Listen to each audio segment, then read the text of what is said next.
We still on the corner. We gonna touch on some topics. SKN, we got topics. Let's have a discussion. The people got questions. The people want answers. Yeah, we got topics. Let's have a discussion. The people got questions. The people want answers. Yeah, it's real talking. It's real talk. It's real talking. It's real talk. It's real talking. Real talk. It's real talking. Real talking. All right. Good night. Good evening, good evening, good evening. Good day, whatever time it is, wherever you are. Welcome to Real Talk Corner. Reese, how you been? Yes, man. Everything's good, man. How you been? I've been having the time of life as usual. I live an amazing life, Yes. and I keep it going. I refuse to stop. I refuse to be stopped. Well, You know. that is good. That is good. That is good. Health and strength. I'm happy to hear you're still living the amazing life that you. Yes, definitely, definitely. Yeah. Same for me. Same for me. But anyway, there's very little people that are tuned in to hear from us tonight. So, what do we have? Who do we Well, have? tonight we'll be speaking. With Premier Brantley, leader of the Concerned Citizen Movement, a part of the Fabulous Six that had an issue in St. Kitts that are no longer a part of Parliament, and we'll be speaking with him, find out everything about that, and also we know that local elections are due anytime soon, so we'll also be speaking about that as well. Oh yeah. So without further ado, let's just have Premier Brantley join the show and get straight into business. Straight in.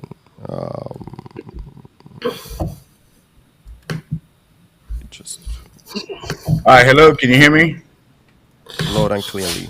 All right, Loud and Roger. clearly. All right, I want to thank you both for this is the second or third time I think that you've allowed me the privilege of being on your show. So thank you for having me yet again. It's a Monday evening here, a beautiful Monday evening in Nevis. And so good evening to you and to your listeners all across the world. I am absolutely delighted to be a part of this show. Oh man. Thank you.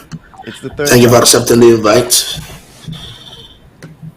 It is the third time, and thank you for accepting the invite, as we said.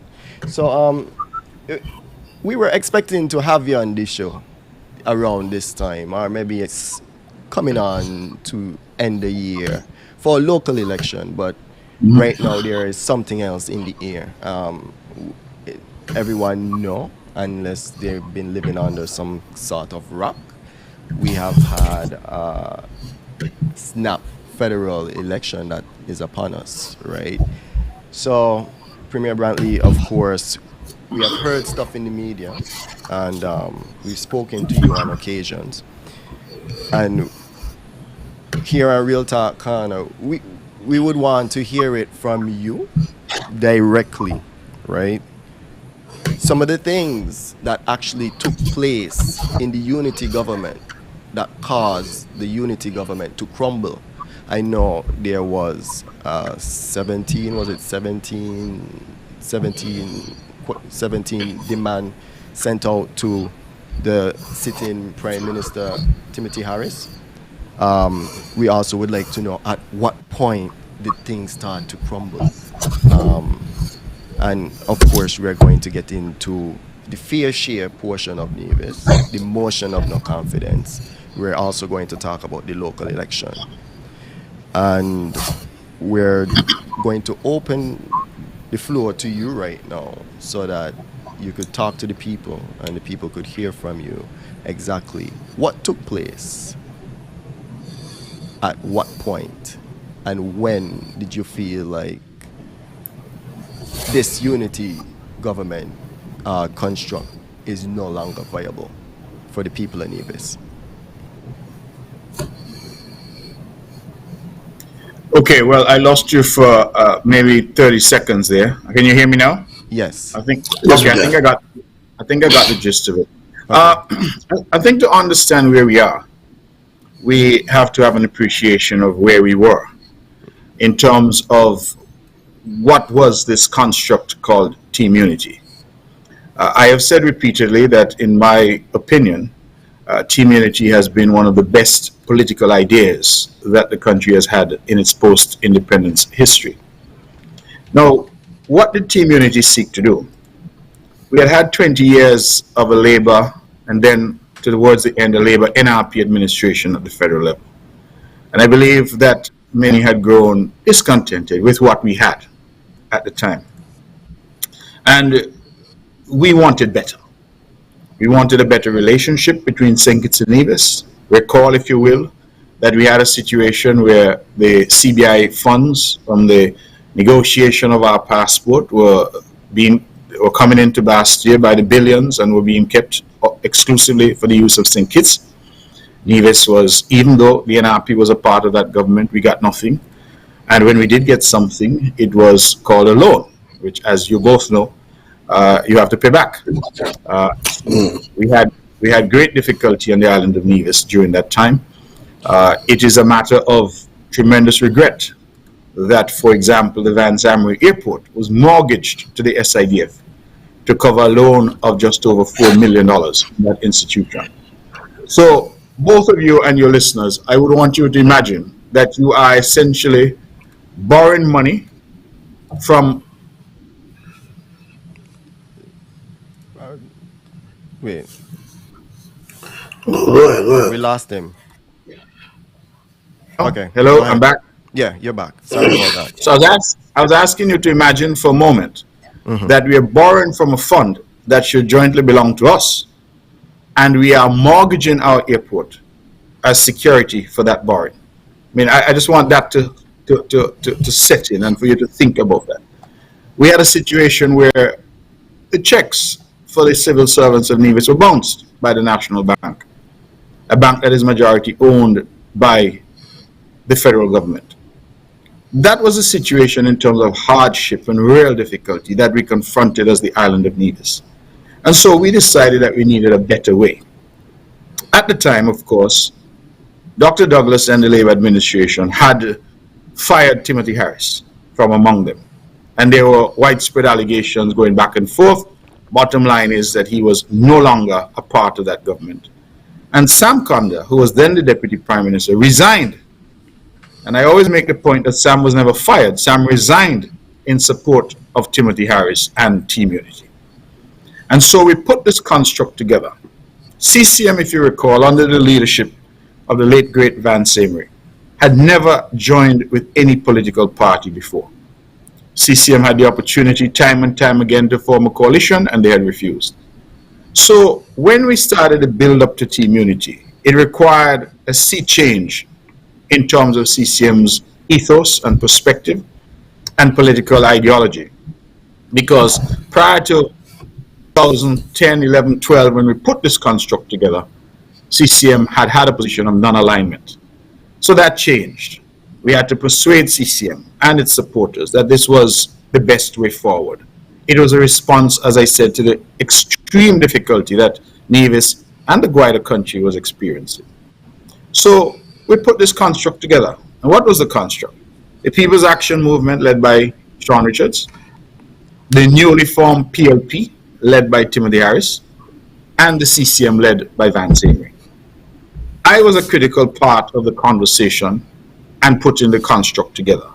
And perhaps because I'm trained as a lawyer, they asked me to document something, to create a framework which will tell us essentially how we will function going forward. So let us, for example, say that the two of Naira, you have an idea. You want to put Real Talk together. And you decide, you know what, we don't know where this is going to go, but let us put together a framework, an agreement, if you will. Let us document what we expect from Real Talk if Real Talk were to come into fruition and something good were to come of it. And that's exactly what we did with Team Unity. So we constructed a document which was signed, and I think I need to emphasize that. It was signed in public by Timothy Harris on behalf of PLP. by Vance Amory on behalf of CCM, by Sean Richards on behalf of PAM. And that document, which became known as the Charleston Accord, was signed on the courthouse steps right here in Charleston before a crowd of thousands. And we worked together. We sought to get into government, and we eventually were successful and got into government. And I will tell you honestly, from my perspective, this is Mark Brantley speaking now, from the moment we got into government, things changed. The camaraderie, the togetherness that we used to see, I think that changed. We started to see little cliques develop in the cabinet, for example. But I put that down to personalities. I can't say that I was ever friends with Timothy Harris. And so I never really, I am one of those who can function with anybody. You put me into any environment to work, it doesn't matter because I'm focused on the work. And so that was the reality, if you will. Now, why was the Charleston Accord important? It was important because it sought to address in a frontal way the fundamental issue for Nivisions at the time, which was their exclusion. Exclusion from the SIDF, or let me put it more broadly, the CBI, Citizenship by Investment Proceeds. And so you realize that the document speaks specifically to a sharing mechanism. Essentially, going back to my example, Ira and Reese have said, listen, we're putting Real Talk together. If Real Talk gets off the ground and starts to earn, this is how we're going to share the money. And what we came up with was a pro rata population share. Now, based on the last census numbers, Nevis has roughly 25% of the population, SYNC gets 75%. So using those round figures, Nevis will get 25%, SYNC will get 75%. And that was agreed. Signed, sealed, and agreed to. There were other aspects. For example, Nivisions being allowed to serve on national boards, Nivisions being allowed access, our geothermal project getting support from the Citizenship by Investment Program, and a number of other provisions were put in. The Charleston Accord was all about an attempt to create a framework as to how Nevis would be treated going forward. And the truth is, it did not work. Yes, when we got in, we got some money. And I have been on record to say that the relationship has been the best that it has ever been. Some people have decided to construe that as me saying that the relationship is great. No, I am saying compared to what was, this is the best it has ever been. But certainly it is not what was promised to the people of Nevis. And I think that it is very clear, and I've made that clear distinction to persons who say, well, you used to say it was the best. Yes, because if you move from nothing to getting something, it has to be the best that it has been. However, is it what was promised? And to put this in context so that you and your viewers can understand, we have taken some time, and I put a three-member team together. I said, listen, scour all the public documents that we can find, the SIDF accounts, the budgets, whatever we can cobble together. And they came up with a staggering figure from 2008 until 2021. A staggering figure of some $5.3 billion came into Bastia from the sale of our passport. 5.3 billion. As a friend of mine told me, 5,300 million. That's what came in. And of that, the island of Nevis has received just under 400 million. Let us use 400 as a round number. So 400 million. So I don't think you need to be mathematicians or scientists to say that 400 million out of 5,300 million is but a drop in the bucket. When you work it out, it works out to about 7%. And so you come back to the central question. How could it be fair, to use a language that has taken hold of fair share, for the island and people of Nevis, representing 25% of the population of the Federation, to receive 7% of this fund, while the island of St. Kitts keeps 93% for the use in Bastia?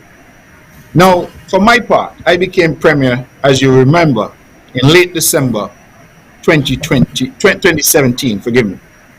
And by early 2018, April if I recall, I started a campaign with the Prime Minister at the time, Timothy Harris, of saying, listen, what's happening with Nevis's money? Because you see, Timothy Harris had been successful in saying to Nevis up to that point, listen, I'm going to give you an interim amount. And that word is important, an interim amount. So Nevis started getting $2 million a month. Then we went from 2 million, at my insistence, we went to 3.75 million a month. And we stayed at 3.75 million a month all of 2018, all of 2019, all of 2020, all of 2021. Why is that relevant, gentlemen? It's relevant because we started to see that what should be interim was becoming permanent. And they wanted to put Nevis in a box where you got a fixed sum every month, regardless of what the fund earned. And so to put this again in context for you and your viewers, in 2021, when we were still struggling from COVID, hotels closed, extreme hardship and difficulty on the island of Nevis, we got the same 3.75 million a month or $45 million a year, not 1 penny more. However, we found out at the end of 2021 that the fund had earned $588 million that year. 1 year, $588 million. Which again, gentlemen, if we applied our 25% formula, Nevis should have got somewhere in the region of $145 million. So again, put that in context. You're entitled to 145 based on established agreement between the parties. You're only getting 45. And in Nevis, the NIA was being forced to borrow. We have been forced to incur debt. And we were being forced to say to our public servants, for example, we're freezing wages, no increments, no promotions. We're asking people to tie their belt with us. Sinkits, on the other hand, was declaring a surplus and deciding that they're going to pay a double salary in circumstances where that surplus and that double salary came from one line item, citizenship by investment. And to put it in further context for you and your audience, we have CBI projects on Nevis. Four Seasons is an example. You have this developer, Dion Daniel. He has various developments. You have, what they call Tamwin Cove. You have all kinds of developments in Nevis that are part of the CBI. You have lawyers in Nevis and others who engage in this business. But every transaction, even those originating in Nevis, has to be processed in Bastille because there's only one citizenship by investment unit. And of course, Bastille has control over the passport because it's part of the national security apparatus in the country. So it therefore means that even where the money is generated from activity in Nevis, it still goes to Bastille because that is where all fees and everything else is paid. And that is why it was so critical for us to come to an understanding that money will be shared. So many now have used the argument and say, well, Nevis has got a lot of money, you got $400 million. I would point out a few things. One, that money was procured over the period of 7 years. So I want to disabuse anybody of the misconception that we got a check for $400 million. That is not how it worked. Two, Timothy Harris, are you saying hello? Yeah, we're here. Yeah. Hello, are you with me? We're with you. Yeah. Yeah. Are you hearing? Yeah. Yes, I'm hearing you now. Can you hear me? Yes. Yes, sir. Okay. So Timothy Harris, right? He has been asked time and time again, and he's very, very adept as a trained accountant of telling the nation how much money Nevis has received. I challenge any one of you to point me to a single statement he has ever made about how much the fund has earned. How much he has kept on Sinkits for the federal government. And I think all of us can understand, going back to my example of Real Talk, recent IRA business. If it is that IRA is charged with managing the finances of Real Talk, IRA cannot give account to the public by simply saying how much Reese was paid. He has to be able to say how much money Real Talk made in order for us to understand if Reese got a fair share of those proceeds. And for us to understand that the agreement that went into forming Real Talk was being honored. And I am personally embarrassed, I'll use that word, that there's some in Nevis who, because of the politics, have not been asking that question. Have instead gone down the rabbit hole of saying what Nevis do with the money, they get 400 million, that's a lot of money. Well, Sinki's got 4.9 billion during that time. And it seems to me that Dr. Harris has been allowed to get away with that narrative because he has those in Nevis now parroting that narrative, ignoring the substantive issue, which is that the people of Nevis demand, and let me use that word again, the people of Nevis demand what is rightfully theirs. Now, if we go back over the period 2008 to 2021, and we look at that number again that my team was able to put together of $5.3 billion.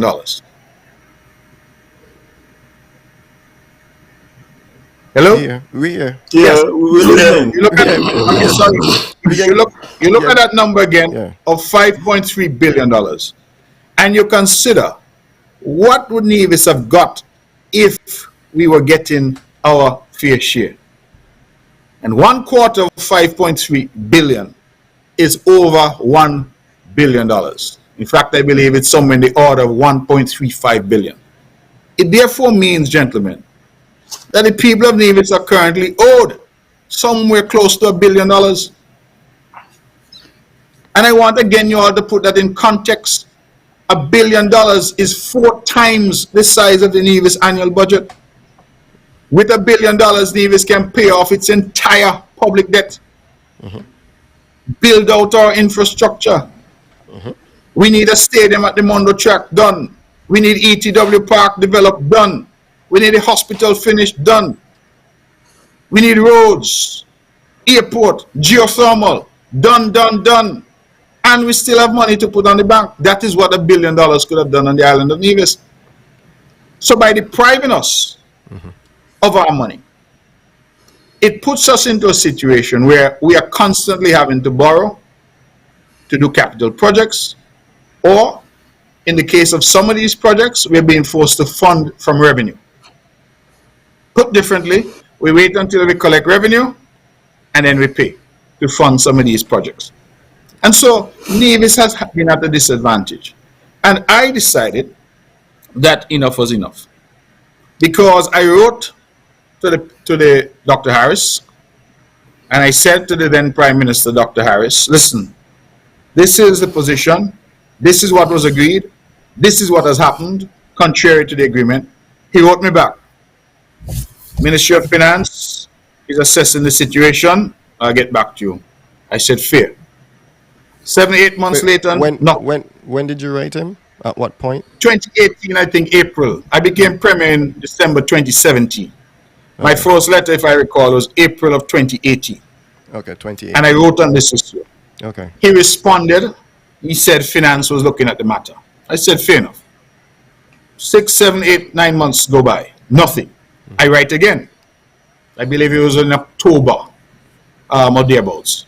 And I said, what's happening?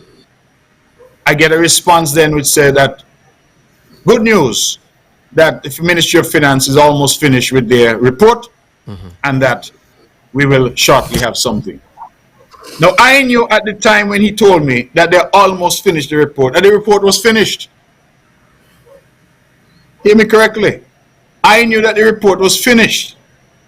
He doesn't know that I knew that, but I knew that when he said it was almost finished and he would share shortly.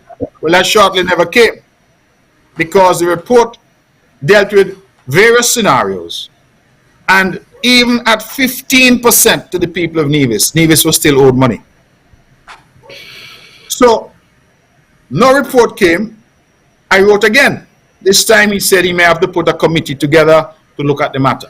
And this is still before No. 2020? Yes, before 2020. Now, this was a situation where he talked about committee, talk about study, talk about report.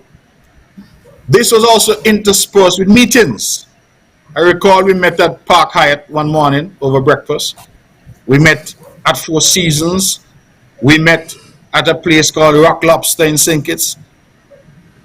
And I mean, one-on-one, we met at Serendipity in St. Kitts, all of these meetings to discuss these types of issues. what about in cabinet? The issue never rose in cabinet because the issue was dealt with as a premier to prime minister issue, Okay. right? And so that issue never rose in cabinet. In fact, I find the argument about cabinet to be a red herring, and I'll tell you why. Because Nevis received $2 million a month without any cabinet submission. Nevis moved from 2 million to 3.75 million a month without any cabinet submission. And Nevis has now moved from 3.75 to 5.5 million a month as of January this year without any cabinet submission. All of these were discussions between the Prime Minister's office and the office of the Premier. So when we talk about cabinet as if this was intended to be a cabinet matter, no, this was simply a question of how much money is coming in and what arrangement will be entered into based on the Charleston Accord. But I digress. So we had one reason after the other advance. The latest iteration is that the World Bank has been invited now to do the counting for us, because we can't count. So the World Bank must come in to count it for us and to tell us how the money should be shared. So all of these are issues that we were confronted with. And I will tell you candidly, and I've said so publicly, after the 2020 elections, I indicated to my colleagues that I was not prepared. Well, let me not say I. The CCM indicated that they were not prepared to move forward with Timothy Harris as Prime Minister. But in these discussions, In that discussion, when Wait, you wait, are- wait, but wait, hold on, in hold on. discussions with like yes, go ahead. Wait, hold on, because we're skipping something. So, you stated that when you became premier, you would have had discussions with the Prime Minister about Yes. fair share. You said that the report was completed. So at that point, you're saying that the information that you received was not truthful. yeah. Yes. Why did we then go into 2020 saying Harris again, when we're saying that we know that our finances is in limbo and we're being lied to, but Lied we're to. still going forward saying Harris again? And you had facts. Well, the reality is that, like any situation where you're in a relationship, we continue to try and work at that relationship. We thought that with the appropriate framework in place, that Harris would ultimately be someone who would honor the commitments that were made. Because at every step of the way, Harris gave a reason why he could not move forward. And that is why I say this word interim is so important. Nevis and divisions were constantly being told, listen, hold this in the meantime. Hold this, hold on to that. Okay, that's not enough. Okay, hold on to a little more in the meantime while we work this out. So there was always the indication that this could be worked out. And that is why we would have gone into an election saying, listen, let us see if this was possible. However, there were some events that happened during that election which reinforced in my own mind and in the mind of the CCM that Harris could not be the answer for St. Kitts and Nevis. Of course, we understand relationships, coalitions, and when we had these discussions, a different view was taken. Not by CCM, but a different view was taken, and Harris became Prime Minister again. Now, of course, part of the fundamental undergirding of TMP was also that there would only be 2 terms. Every Prime Minister would be limited to 2 terms. And the reason again for that was because we had campaigned, if you recall, that Douglas had been there for 20 years and that had been too long. And that, as the old saying goes, power corrupts and absolute power corrupts absolutely. And so we had said that this would only be 2 terms. And unfortunately, not long, I believe within 8 months, 9 months of Harris being in for a second term, he brought a woman here from Trinidad and Tobago to speak at the PLP convention. And the only thing she didn't call him was Jesus Christ. I believe if she was allowed another 10 minutes, she would have said he was Jesus. The best thing that ever happened, and a man who has all these attributes as a leader, and he must stay. He can't leave. He must stay But as prime minister. I mean, a lot of the ministers are on record saying a lot of the same things. Even you? No. You have no minister on record saying that Harris should stay beyond 2 terms. No. Well, I mean, So let's be what a very great careful job what we're he's saying. doing. What a No, great no, no. job. But I'm speaking to a different point. Okay. The point that the woman made was that Harris was the best thing since sliced bread, and that Harris should stay on as prime minister beyond the agreed 2 terms. Wasn't it a suggestion at that point when she said Listen, it? when you have a keynote, my brother, when you have a keynote speaker at a party convention, you're not dealing with suggestions. Okay. Because no keynote speaker comes to a convention without pointers as to what they're going to speak about. Got you. I have been the keynote speaker at the PAM convention on 2 occasions. You have an idea. You're given some guidelines. This is what we want you to address. And so to fly a woman in here from Trinidad in the middle of the COVID pandemic, to put her on a stage at the PLP convention, she came to deliver a message. And that message was that Timothy Harris wants to continue beyond the agreed 2 terms. I would remind you and your audience that he spoke after her as the party leader. Now, he could have been somebody who diffused the situation right away. Thank you, you're very kind, but we have an agreement and I'm going to stick to that. And he has never publicly addressed this matter except to say it wasn't he who said so. Now, if I could get away in politics by simply saying it wasn't the premier who said so, then I would have a very easy life. But the buck stops with me. And oftentimes, even supporters say things that you have to come out and either distance yourself from or whatever the case may be. So, the reality is that this is what happened and this is how this situation evolved. And so, for us, the question was, do we simply go ahead to, what they call it, go along to get along? Do I simply go down to St. Kitts, go to my office and say, well, boy, this is the way it is? Or do we say, no, enough is enough? And so the Honorable Sean Richards, a few months ago, called me and he said to me that he had some very serious concerns because he now had come to the realization that agents of Timothy Harris and his PLP were on an all-out assault against him personally, making some allegations against him personally. And with that concern, he said to me, listen, he did not feel comfortable. So I said, welcome, because I had been uncomfortable for a very long time. And so we set about saying, listen, let us yet again try to sit and resolve these issues. At no point, gentlemen, did Timothy Harris reach out to Sean Richards or to myself. No point. We were the ones reaching out to him. And there is a certain, if you will, if you look at it, the optics of it, we are the majority reaching out to the minority to say, let us have a discussion.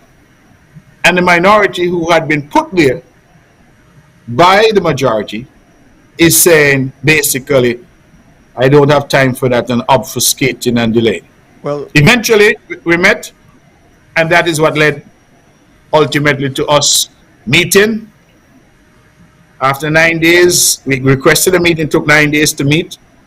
Then another 7 or 8 days before we met again.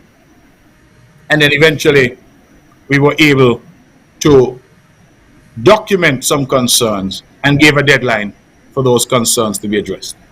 Something, let me move away from the big concerns and deal with some smaller concerns. Something, for example, like PLP activists taking to social media on a daily basis. You all are social media people. You see it for yourselves. I don't need to even bring that because the attacks on me, the attacks on CCM, the attacks now on PAM. We had an ambassador to the United Nations in New York, Patches Liebert, who took to state media, ZIZ, to attack members of the cabinet on behalf of PLP and his paymaster, Timothy Harris. And we said to Tim, these things can't continue. I have been the head of the diplomatic efforts of St. Kitts Nevis for 7 years. I know diplomats from across the world. I spoke to one diplomat. He said if he ever dared to go in public to say something ill about a member of his government's cabinet, he said he would be recalled instantly. These are not things that are done in the world of diplomacy. But yet Patches was able to go on radio and state-owned radio, that's ZIZ, and bash members of the cabinet. And you said to the Prime Minister, these things are unacceptable. You know what the man come back and say? All of them have freedom of speech. They're free to say what they want. You can't do nothing about that.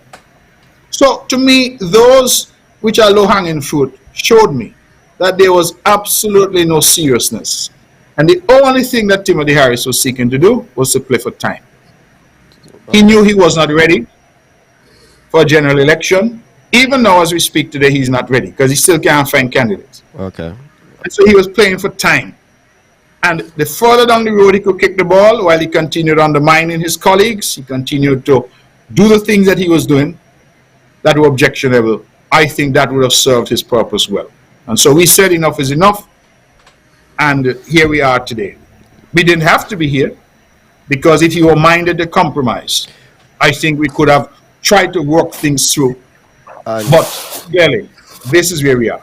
And also, you could have not lent him support in 2020 as well, and we would not have been. Well, you didn't hear me what I said earlier. I did. But Okay. you know, it's Right. the writing was on the wall, so I think Yeah, I agree. I think definitely tell But him I have a at question. that point. I have a question, right? We speak of this Charlestown Accord so much. Why wasn't anything in the Charlestown Accord signed into law? Why didn't we Well, go because to legitimize it 100% so that we cannot deviate from what was agreed upon? Even because as well, that would have been an agreement between CCM, PLP, and PAM. So if by chance the Labour Party comes in, then Nevis people would have lost out if they weren't a part of that agreement. So to Reese's point. so again, understand, gentlemen, that the purpose of the Charleston Accord was to create a framework that would say to us this is how we would operate. It wasn't intended to be an agreement that you will sue on in a court of law. It was intended as a declaration, if you will, to the world, and certainly to the people of St. Kitts and Nevis. This is how we would function. And naturally, like any declaration of that kind, it depends on the goodwill of the parties to it, the character and integrity of those involved in order to carry through. People ask the question, well, why was this not documented in law? I think it's a legitimate question to ask. But again, when you're in a relationship and you're seeking to work that relationship to the best interests of the people and for the best interest of the people, and you keep getting incremental arrangements as Nevis was getting in relation to CBI, for example, there was always the hope that this matter could work as anticipated and as planned. It is only when it became very clear to all concerned that there was absolutely zero intention to honor the contents of that accord that I think this rancor spilled out into the public domain. Because we did everything conceivable, privately, meetings, retreats, letters, quietly. You never heard me come in 2018, 2019, 2020, or even 2021 and say any of these things publicly, notwithstanding that this was an ongoing discussion internally. I think things finally, as we say locally, the pot boil over, and we are where we are today. Were mistakes made? I think so. I do not believe Timothy Harris should have been given the privilege of leading this country after the 2020 election. But that is no water under the bridge. The reality is he was given that privilege. And the question for me is, what did he do with that privilege? And we are here where we are here today, talking about a federal election 3 years early as a direct consequence of his inability and unwillingness to stick to what was agreed. And that really is what it comes down to. I think the PAM is talking about keeping the promise.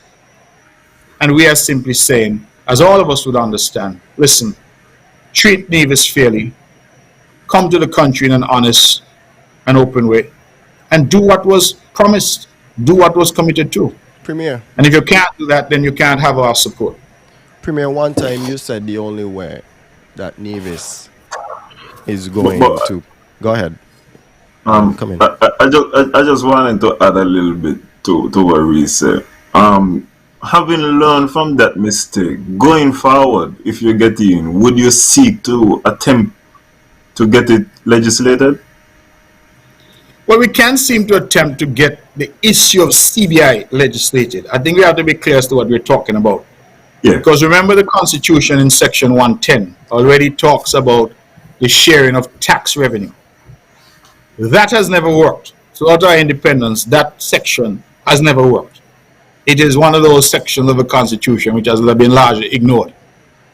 CBI revenues are non-tax revenues. And so, yes, we can look at something to deal specifically with that stream of revenue and how that will be treated going forward. There has been some confusion, if you will, where people have tried to subsume that under the Section 110 provision. I don't think that that will work. And I think that if we are, as the NRP appears to be suggesting, to have a change in the Constitution, then that, to my mind, becomes an even more difficult task, because to change 110 would require us to introduce a bill in the Parliament. It would require 90 days between when we introduce the bill and the second reading. That bill would have to be passed by 2/3 of the members of the Parliament. And after it is passed by 2/3 of the members of the Parliament, what we call a supermajority, we then have to go to 2 referenda, one on Nevis and one on St. And on both, they must also get a 2/3 vote. Now, I believe, having had the secession referendum in Nevis, we understand how difficult it is for us to get 2/3 majority in a referendum. And here we are not talking about just one, but 2 referenda. So it is incredibly difficult to change the provisions of the Constitution. But I think, the direct answer, Alan, that in the context of CBI and ring fencing CBI monies, as the Charleston Accord sought to do, yes, we can consider legislation to deal specifically with that revenue item. Okay. Unless the Prime Minister happens to be from Nevis, we would have to work with faith with regards to how much money we would receive from the CBI, because I think if a new vision is in charge, we absolutely are going to receive our fair share. And I think, but outside of that, what can we do essentially to make sure to secure this, not only for now, but as Ira would have mentioned, for future generations? Well, let's look at this in proper context, because Unity did not give Nevis some of the money because they wanted, in my humble opinion now, with the benefit of hindsight, fairness, or they were committed to this Charleston Accord. Unity gave Nevis some of the money because of the politics, because of the balance of power in the Parliament and in the government. Let us recall that when CCM was led by Van Seymour, without those 2 seats, you could not form the government. PLP had 1 and PAM had 4. So the short answer to your question, and that is why I think our people need to take this election seriously, because it comes down to who they feel can best use the 3 seats federally on the island of Nevis to ensure in Bastia that, whether through legislation, whether through political might, however you want to address it, that the people of Nevis get what is due to them. Either way, the politics is going to be relevant. Because if the people of Nevis, through their representatives, end up on the opposition benches, their power to get legislation passed is limited. I was there in opposition.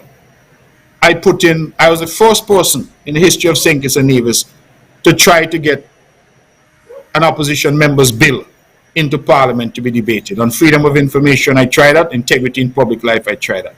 Both didn't go anywhere because the way our Parliament functions is naturally the government, as the entity that controls the Parliament, tends to be the entity that has the majority.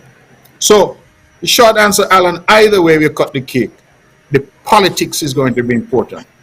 If the people of Nevis are going to be able to get a fair shake, a fair share, an equitable share moving forward. And so we have said to the people of Nevis that we stood up when we were in opposition, we were firm and resolute.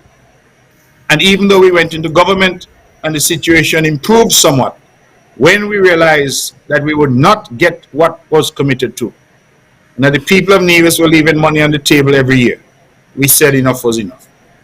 And we have demonstrated that we would prefer not to be in government than to stand up in a government which we feel is not honoring its commitment to the people of Nevis. I call that representation. Whether in opposition or in government, I believe the people of Nevis can be assured that in me and my two colleagues that are representing the CCM, there are people who will stand up for them. And that is what this election is about. Okay. Premier, you said you brought two bills in opposition. What bills did you bring while you were in government for 7 years? I didn't bring any bills in government for 7 years because, well, I say I didn't bring. Of course, bills would have come from my Ministry of Foreign Affairs and Aviation. Things to do with aviation, some issues to do with foreign affairs. But in the ordinary course, the lawmaking process is that the Attorney General's office writes bills and they come to the cabinet and thereafter to the Parliament. So it doesn't quite work the same as, say, for example, in the United States, where you have bills that are sponsored by a particular senator or a particular congressman, as the case may be. That is not the same system that we have here. Okay. I have a question for you. One of the things in the Charleston Accord was speaking about serving 2 terms. Is there any plan to introduce that in Nevis as well, where the premier would only serve 2 terms as well? Okay. So our constitution on that is peculiar because it allows for that change to be made for the prime minister of the federation through a constitutional change, which only requires that bill to have the support of 2/3. However, for some strange reason, in relation to the premier of Nevis, the framers of the constitution had that as what I would call a double entrenched provision, meaning simply that we have to go through the whole thing about referendum and all of that to change that in Nevis. So it's one of the anomalies of our constitutional makeup that for the prime minister we could do a constitutional amendment, simply get a 2/3 in the parliament and we're good to go. In fact, we had introduced that bill, but the bill was defeated because at the time those who were on the Labour benches did not support and we could not get 2/3. Recall, if you will, that we had 7 at the time out of the 11 seats. So Labour and NRP were in opposition. The Honourable Patrice Nisbet was still there. They did not support the 2-term limits. So we could not get the 2/3. We have since got 9 seats, so we definitely have 2/3. But in his wisdom, Dr. Harris, perhaps knowing what his plans were, did not wish that bill to come back to the Parliament to be debated this time around. That is after 2020. So my short answer to you, I believe that something similar should happen in Nevis. And sitting in my seat as Premier of Nevis, I agree that 2 terms is a reasonable limit for us to have, because I think politics requires renewal constantly. We need new ideas, we need new people, we need younger people, we need people with the energy. Politics is very difficult, it's very taxing, and I think you need new energy constantly to animate the process. And so I have no difficulty with that, but in terms of how you do it constitutionally, it requires far more than what is required on the island of St. Kitts for federal purposes. Okay. So you're saying that it can be done. So I think that may be something that we should start looking into. Because But you also said that Go you ahead. support it. So is it something that you can do personally within your party CCM? Absolutely. It is something that we can do, and this is a conversation that we will have at the party level as well. Absolutely. But I'm simply saying that constitutionally, it is one of those provisions which require additional steps in order to be effective in use. Okay. Alan, did you have Oh, anything? yeah, Mr. Premier, I wanted to ask you a question concerning the budget. We're trying to understand the budget, trying to get a little more Which literate. budget? Which budget? Local or federal? The local budget. The federal Okay. budget is even more complicated. But in the local budget, I see a line that is labeled budgetary support. Is that reflective of the money that should be coming from the CBI, or that is Section 110? It should reflect, and I'm sorry that that language is used because that is not language that I prefer. But some of the technocrats are the ones who put the budget together. But it should reflect monies coming from the CBI. So it should reflect a portion allocated to Nevis from the CBI receipts. And what we put in the budget was really the interim amount that we had been receiving. So I believe it should, if that line item is correct, speak to $45 million. But that is the interim amount that we had been receiving when we put that budget document together last year. But eventually the budget is audited, and in the like in previous years you get the actual figure. Yes, but I'm saying that the amount was fixed. Remember I said we went from 2 million to 3.75. So that Yeah, I amount was understand. fixed. Right, right. Okay. You mentioned so Nevis got 400 million from CBI money. Just about over the course of 7 years, yes.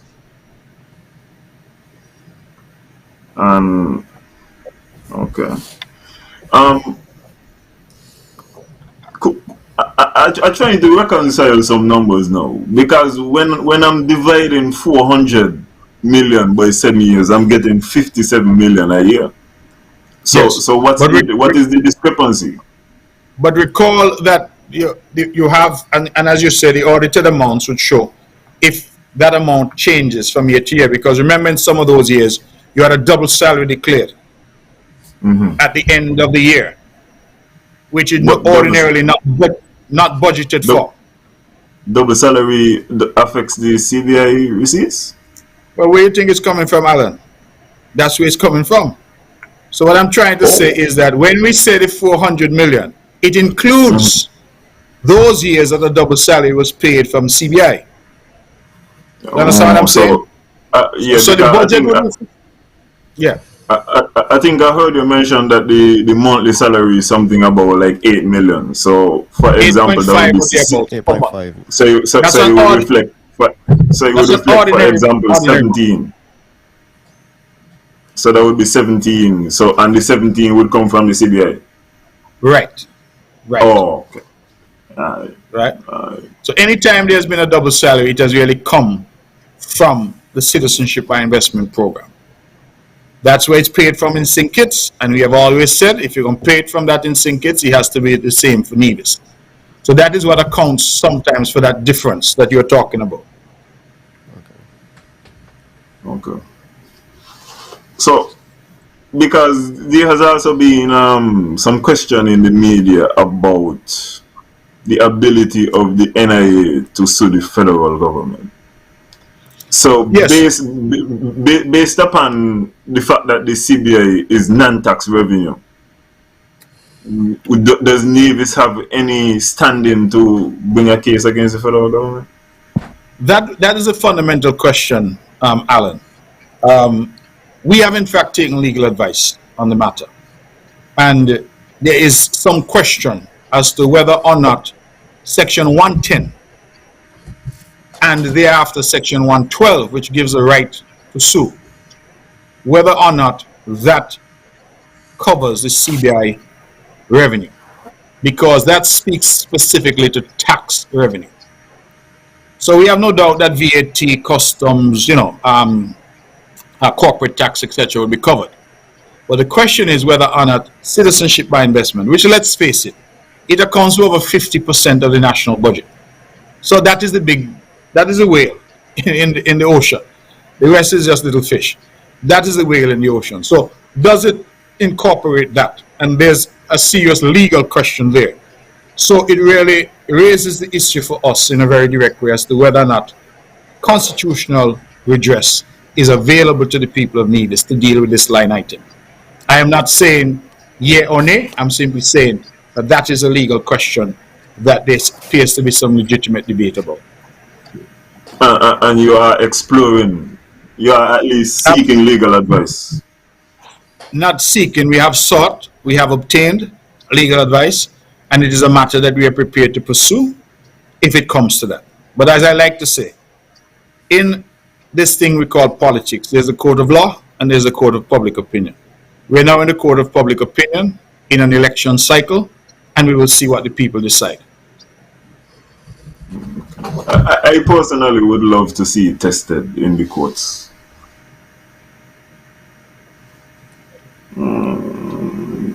I also wanted to ask a question.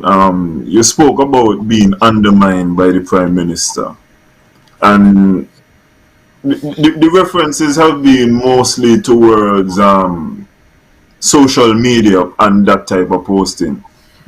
Was there any type of undermining as far as your ministries, your cabinet ministries, your portfolio, that type of undermining? Well, there were attempts there. You know, Timothy Harris has a habit, for example, of calling your prominent secretary and telling your prominent secretary to do this or do that, with bypassing the minister. He does that all the time. He has a habit of trying to send people to your ministry to work with no consultation with you. But for me, because I stood up in relation to those matters, what was more concerned to me was in relation to how he sought to address matters in Nevis. And I'll give you an example. We have cabinet in Nevis on Wednesday mornings. And I was in cabinet on a Wednesday with my colleagues when my phone started to go crazy. And these were many from the Four Seasons Resort contacting me saying, why am I not at the meeting? I said, what meeting? And they said, there's a meeting that the Prime Minister has convened with Four Seasons workers. And he brought a whole team with him from St. Kitts. There was absolutely not one member of the NIA, including the Premier. And so the situation was one where he continually tried to come to Nevis. He had a meeting here in Nevis with 5 officers. Again, no information, no advice to the Premier of Nevis. And he went on to make some comments over there which I thought were unfortunate. And all of these are matters which I have addressed with him privately and said to him privately and in the context of the privacy of the cabinet that these things are unacceptable. Right? So you had these efforts on his part. His response was he's the Prime Minister, he could go anywhere he wants, and you know, that kind of boisterous type of approach that he has. But to me, it's just a question of proper protocol and how you deal with the situation with Nevis. Nevis has a government, Nevis has a Premier, Nevis has a cabinet. And if you're going to come to Nevis to engage on a matter, what is the difficulty in informing and even inviting? Because we were also part of the federal government. So Timothy Harris has always had this issue and this effort to undermine. I can speak to, for example, in my years as foreign minister, he has completely excluded me from anything to do with CARICOM and the OECS, even though my instrument of appointment puts me in charge of diplomacy in relation to CARICOM and OECS. And you would recall that he sent different people as recently as March of this year, even though he must have known the difficulties in which the Honorable Vance Amory had found himself. He would have sent Vance off to Belize to represent the Federation in a context which had absolutely nothing to do with the Honorable Vance Amory. But his whole approach of it was to seek to deny me any avenue. But of course, I did my job to the best of my ability, and I think the results are there to show. Okay.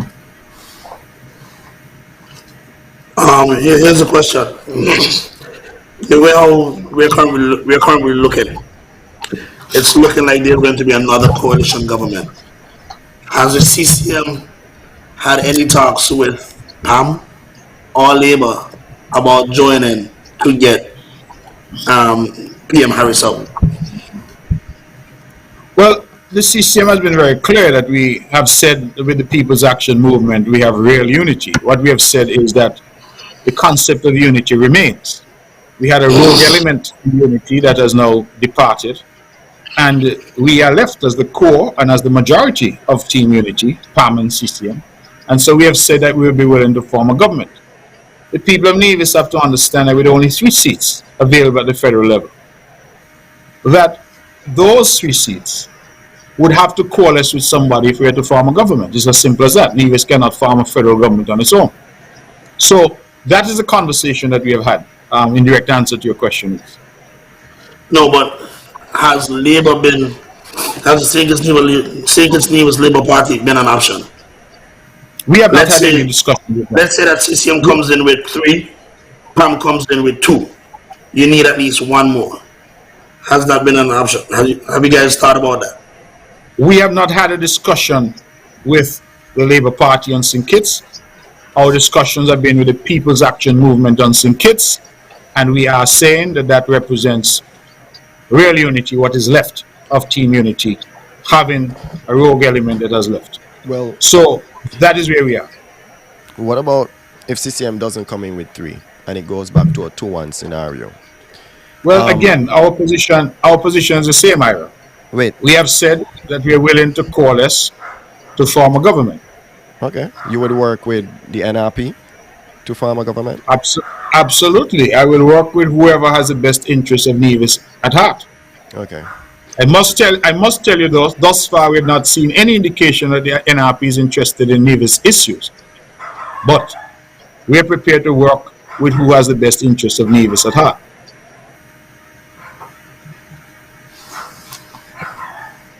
No, I don't even see any NRP candidates. Anyway, so Mr. Premier, I'm happy you said so, Alan, and not me. no, facts is facts. I don't run from facts All right. at all. Okay. Mr. Premier, the discussion has been focused on money, and I think that is a short-term thing that we need, but I think the real economy is about productivity.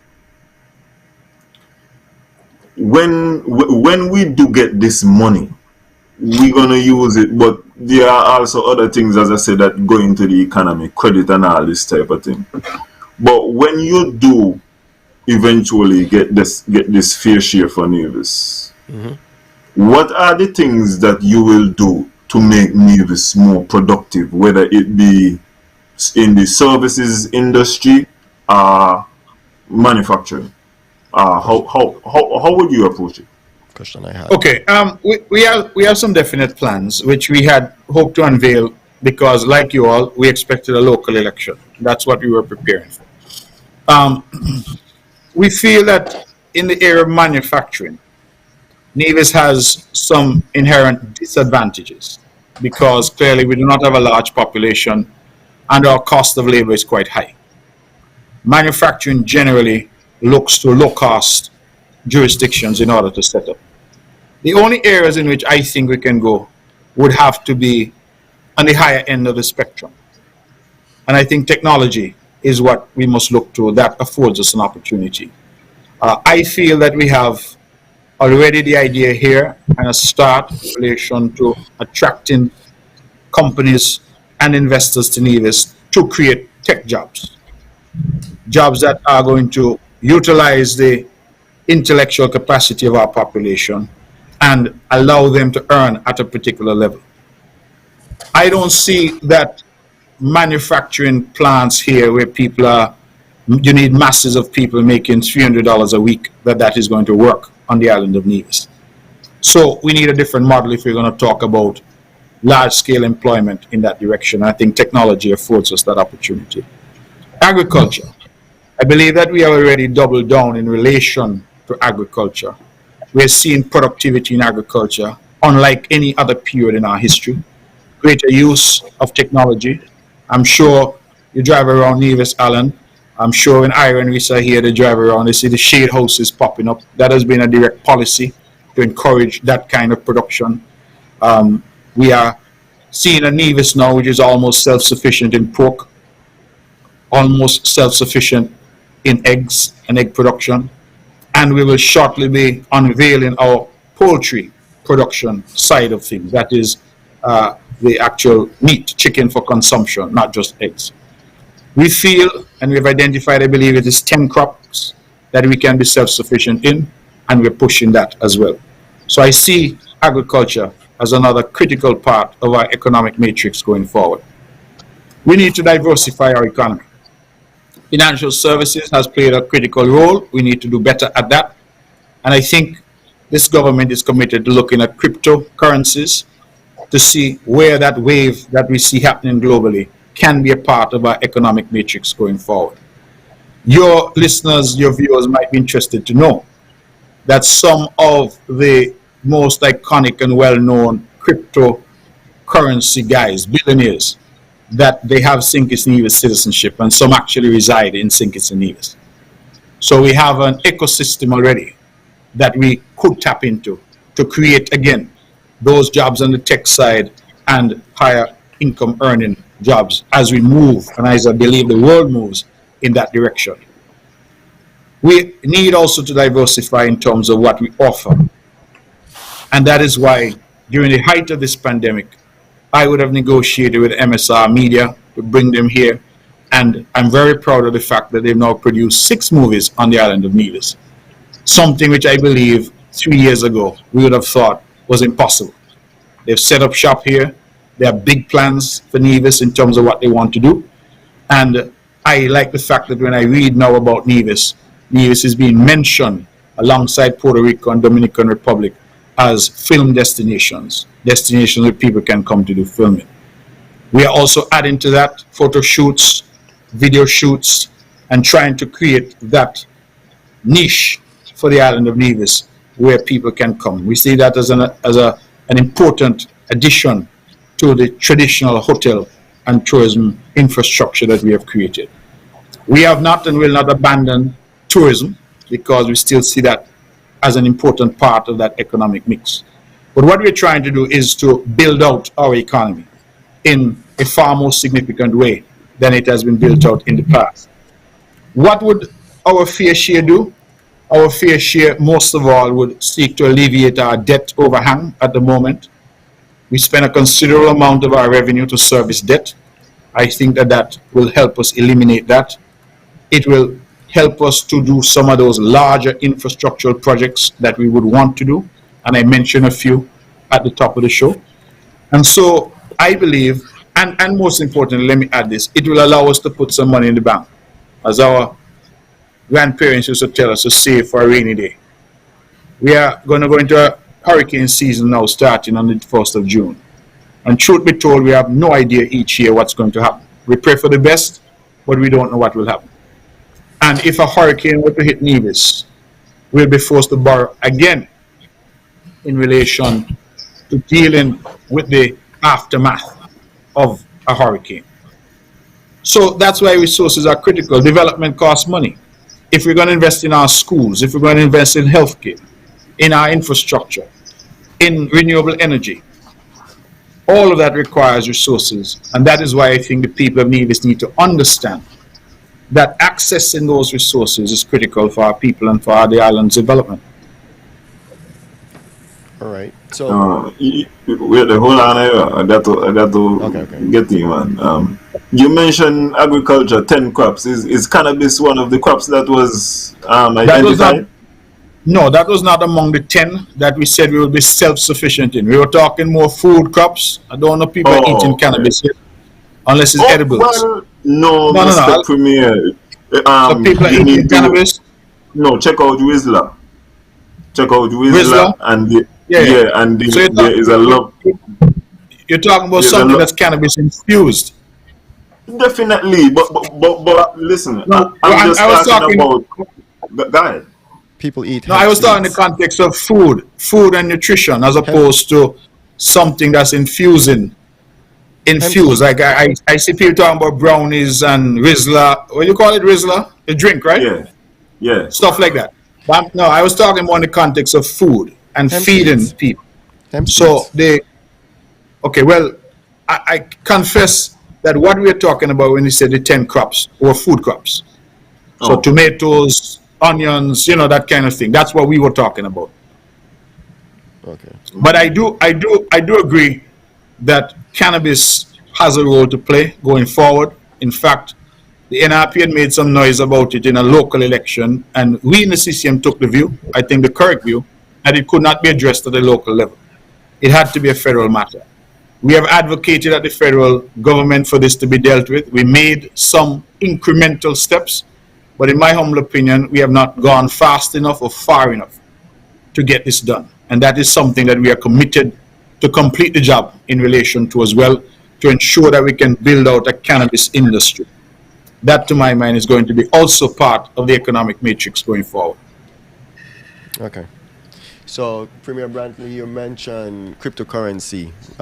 We all know that there's very little regulations in the cryptocurrency field. So, if you're going to introduce cryptocurrency to Nivisions, what would you put in place to ensure that the people in Nevis investment will be safe?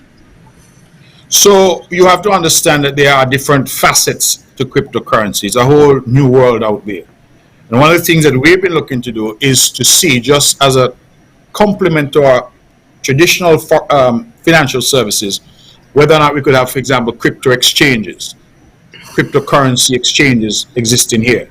So it's not so much saying to Alan, you get your pay in crypto. That's really not necessarily the direction in which we are talking about. We're talking more about setting up here the necessary legislative framework so that people can register their crypto exchanges here on the island of Nevis. Just as now, we have individuals who have companies, trusts, and LLCs and IBCs, etc., that are set up here as well. So in that context, it is not so much with saying to divisions that they must invest in crypto. That's not what we're saying. So, We're saying, yeah. with these companies, how much would the average Nivision benefit, and how do you expect the average Nivision to benefit from this company? Is it directly from taxes, or are we expecting? I know you said youngsters getting jobs. Exactly. Yeah. So you've answered the question for me. Okay. Taxes. We talk about people. We talk maybe about a people few getting people jobs. getting We're jobs. talking about taxes. We're talking about the ecosystem that is built out around it. Okay. A lot of these people are very wealthy people. They want to come. They want to have homes. They want to do all of that. So there's a whole build out associated with it that we think we can explore. I know we've seen over $1 trillion loss in the last few oh, months oh yeah, the for markets have been bleeding. for cryptocurrency. I mean, the overall stock market is bleeding, but let us take I'm happy you said the overall stock market era, not just crypto. the overall So I stock hope market. I hope in a month time when you come back and you say it's up 3 million or 3 trillion, sorry, Yeah. that you'll say, boy, it's a good idea. We I mean, understand these things go up and down. I'm for So cryptocurrency, and Really and truly is the blockchain is the real root of it. I think that is the thing, not the crypto, because the blockchain now got versatility. You could store medical records, and you could know that nobody interfere with it. They're talking about art and all these kind of things. So to me is the blockchain technology, not really the crypto. it would be nice if we use it for voting. It would be nice Yeah, if we use it for that type of voting. thing. That, Yeah. that type of thing. That's what I'm saying. So the versatility is in the blockchain Yeah. technology. Really. But So you were saying something, Myra. I wanted to move into some of the infrastructure that he spoke about, because Oh. it's like no secret that right now there is a hospital project going on, but we've seen that it's incomplete. And not only that it's incomplete, it is, I think it's behind, and it's definitely over budget. So we would like to know, well, what are some of the issues? correct one aspect of your IRA. The hospital is not over budget. It's not over It is budget. behind, but it's not over budget. And I think our junior minister of health spoke to that eloquently in the last budget debates in the House in December. She broke Okay. it down. She explained what the budget was and how much has been spent thus far. Okay, So at remind this us. point, it is not over budget. Remind us at this point. Do you remember those figures? I believe that the number that she spoke to was somewhere in the region of 15 million or thereabouts. And I think she said that some 13 million has been spent thus far. But she did speak publicly on it in the budget debate. So So technically, So Yes. 15, 13 million, do we see it completing within budget? 2 million, you think 2 Well, million is going to get us finished? we will have to spend some extra money. Okay. Yes. But at this point, I'm saying at this point, it is incorrect to say that the hospital is over budget because All we've not right. yet even exhausted the initial amount.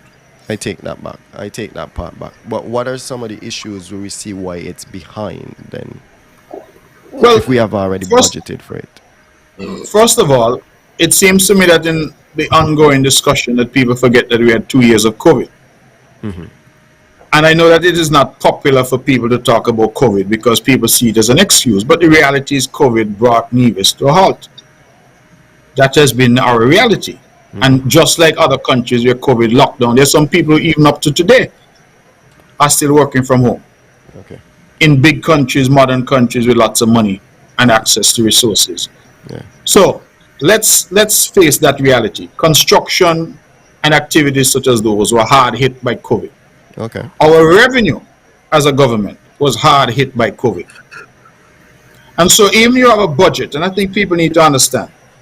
Let me try and break it down in terms of a household. Your budget this year, now listen, when you look at our revenue, our income, husband and wife working, whatever the case may be, son and daughter working, that we expect that we're going to be able to afford a car next year. You may even have gone and took a car from TDC or hospitals, as the case may be. But then COVID hits. You had a good job at Four Seasons, you're now gone home. Somebody had a job at Montpellier, they gone home. Somebody was a taxi driver in the house, they don't have any revenue. And so you have to cut back, you have to slow down because the revenue that you were depending on to execute, you no longer have available to you. So we would have lost 2 years to COVID. And I emphasize that because, as I said, some people tend to ignore that we've had that collective experience. Okay. So that has contributed to the delay. We also had some design issues at the hospital. Okay. Not in the structure, because the structure is and has been the structure. The problem that we had at the hospital had to do with the fact that the internal configuration, what they call the flow internally, that when PAHO looked at it, because we had consultants from PAHO indicated that there was need to do some redesign internally, again dealing with flow. Okay. And so we actually would have hired a firm that specializes in that. And that took a little while in order for them to come back. So with who did the design redesign. first up? Who did the design? The design first off was done by Brands Architecture. They're the ones who did the original design on the building. I think about six years ago or thereabouts. 6 years ago. They were the ones who did the original plans, yes. And Brand would not have been in government at that point. No, he would not. Okay. Okay. Just making sure. Because I would feel like there would be some sort of conflict of Brand interest. entered government in 2017. Facts. Okay. Perfect. All right. You said you brought in PAHO and they had to Yes. change ups. Okay. We now have all of that done, however. So let me make that clear. That all of that is now done and the hospital is proceeding. And matter of fact, we get reports every 2 weeks or thereabouts. And the last report that we saw, the windows and all of those have been ordered. Those are expected on island, I'm told, by the middle of June. And so we expect that those are going to be in very shortly.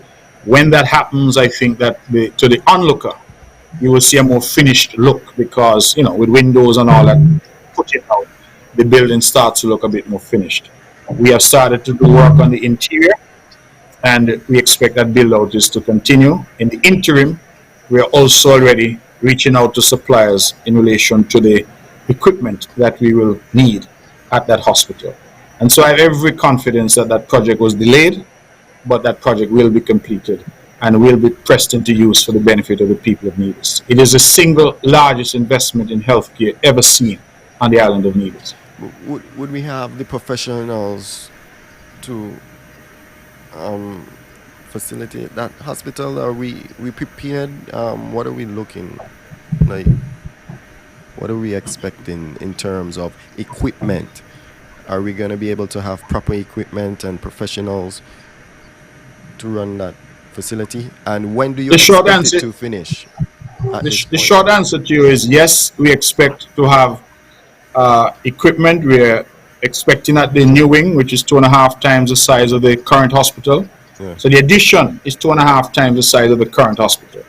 We're expecting there to have a dialysis center. We expect to have imaging center, that is things like CT scan. In fact, we will have a 128 slice brand new Philips CT scan machine installed in a temporary facility at the hospital by August of this year. That is the date that they will deliver. It will be only the second 128 slice CT scan in the entire Eastern Caribbean. Grenada has Okay. just installed one.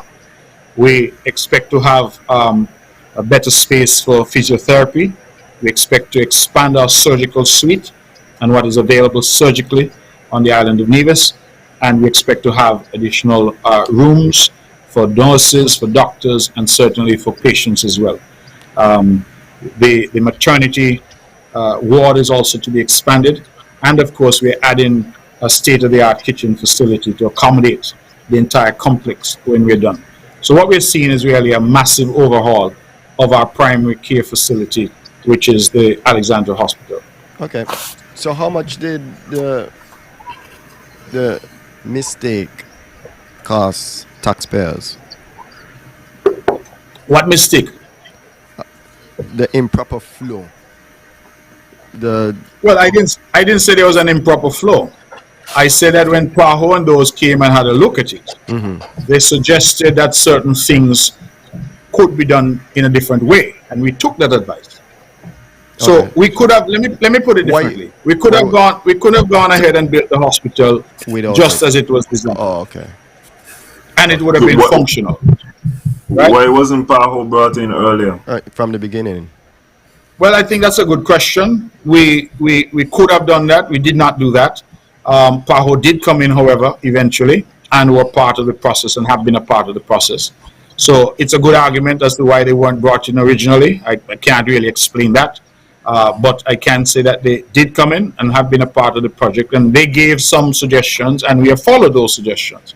And that is why we went back and said, listen, let's get a technical firm to look at the flow and to produce internal flow diagrams, which they have done. And so that is done and paid for, and we're proceeding accordingly. Um, One of the things nobody on healthcare, NRP spoke about having dialysis machines, and when they were when they lost government, the machines were put to the wayside. What's the plan for dialysis? You say Well, I you have a just said that wing. the new wing will house a dialysis You say you center. have a wing. That is the intention. The current patients who require dialysis on Nevis are being assisted. They are being dialyzed at JNF on St. Kitts. Prior to that, people had to go to St. Martin and Anguilla. We're now having those patients dialyzed on St. Kitts, and we're in close contact with our patients. And so we are of a view that they get adequate care on St. Kitts, and that will be transferred to Nevis at such time as we open our dialysis center here. The issue of dialysis for me ought not to be a political issue. I say that because as much as the NRP has spoken about dialysis, the truth is they did absolutely nothing to prepare the island for dialysis. It's like you saying you want a car and you go out and you buy a car, but you can't drive, you have no license, you have no understanding of how the car works, you have nobody to service the car, you have nobody who understands how the car works. That is what the NRP did. So they got two machines which, when we looked at the machines, should not have cost more than about $60,000. In fact, I believe they paid over $200,000 for what they received. We don't know where that money went, but it was close to an election. So perhaps those who ordered those machines might explain what happened to the rest of that money. But all I can say is those machines arrived on April 1st, All Fools Day. And So we have kept those machines in storage because the island was simply not ready for dialysis on the island as yet. and I mean I don't really want to get into that, but I don't know if anybody else had a question. I think I asked the last Yeah, I want to ask a question Okay, go about ahead. well-being and health. Premier, a mother asked me a question this evening. She asked, "What are your plans concerning special needs children?" She explained that in order for her child to be treated, she has to pay $200 per session. Whereas in Sinkits there is a facility set up which is free. So she wanted to know what was your plans for those children, because she said that there are a number of mothers who are affected and they just kind of taking the nut boat for now, but they really need some assistance with regards to that. So I'm not really understanding because special needs falls into different categories. So, for example, you could have a special needs child who has a hearing problem, another has a Mm. speech impairment. You may have a child that's autistic. So I don't know that there's any facility in Sinkis that caters for all special needs. So maybe if there's a greater level of specificity, I'd be better able to answer that Okay. question. Uh, yeah, yeah. I'll get a little more elaboration and get back to you with that. All Okay, right. Well, no problem. in terms of the unity The government. person said Oh, go ahead. autism. Oh, okay. Autism. I believe that, and I regret I didn't anticipate this question, but I believe that there has been some work done on Nevis in relation to autism, and I believe that there is. I would not want to be misquoted, but I do believe we have an association that addresses the issue of autism here, and has been working with children and others who are autistic. I will myself, Alan, undertake to look into that and get back to you. But we are committed to providing whatever support we can to our differently able citizens. And I believe that there can be no doubt that that is the right thing to do. The specifics, as I said, is something that I wasn't prepared to address tonight. But I do recall that we have an association that deals with autism on the island of Nevis. But I will double check and get back to you on that. Okay. Okay. Um, You had a question, Alan? oh yes. Okay. I have a question concerning the peace program. Okay. Um, Mr. Premier, during your time in the federal government, Yes. do you have any internal understanding of the peace program? Short answer is no. The peace program would have come to the federal cabinet. It is a program that had the unanimous support of the cabinet. The peace program was designed to provide an alternative pathway to individuals who were on a pathway which was destructive to self and destructive to the country. I think all of us can recall when we didn't know which morning we'd wake up and hear about more murders happening and shootings and tit for tat. So the program itself was designed to bring relief and to provide that alternative pathway. We said, for example, that some of these youngsters were saying that because they had criminal conviction, they had a conviction because they were caught with some marijuana, or there was some difficulty when they were younger. They couldn't find certain jobs. As you know, a lot of jobs required to bring a clean criminal record. So that was an issue. We said, well, all right, how we could get some of these youths off the block and into gainful employment. Some of them, very astute, very bright youngsters, they had business ideas. How you could try and help them to get financing for their business, because we all know they couldn't walk into any bank and get financing.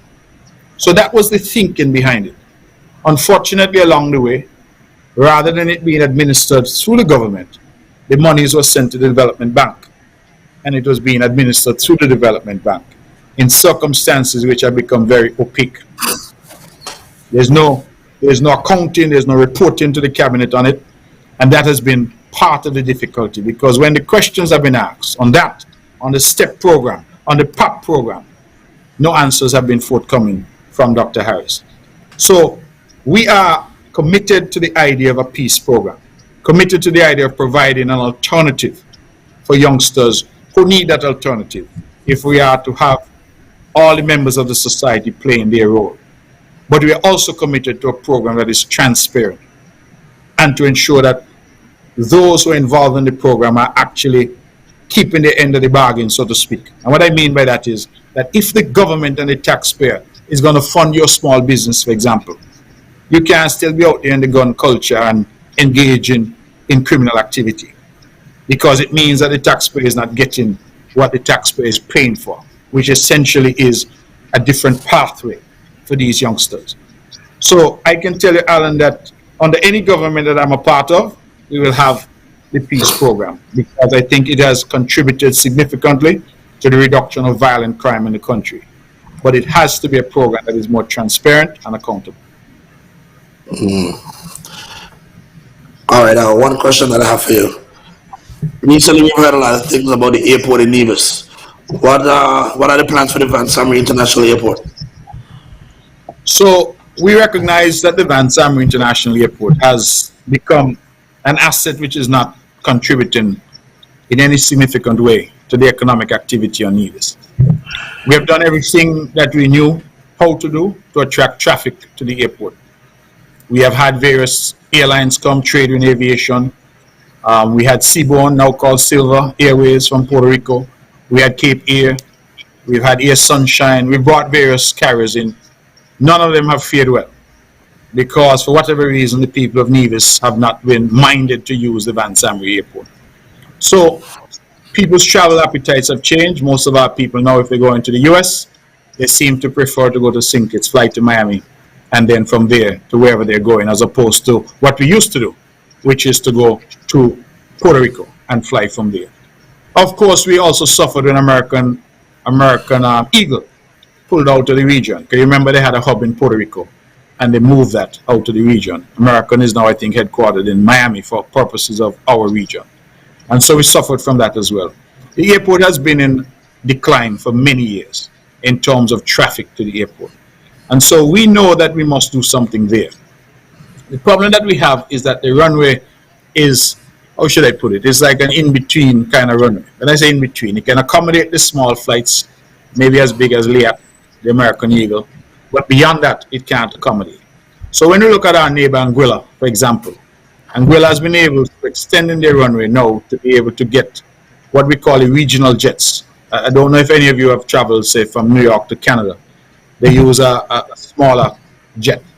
It's a jet, yes, but it only seats maybe 90, 98, maybe 100 people. So Anguilla has been able to attract that from Miami.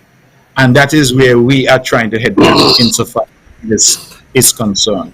We have been in discussions with a partner, an investor, and what we're trying to do is to see if we could do a public-private partnership where that investor injects some capital into the development of the airport and would be paid back their investment over time.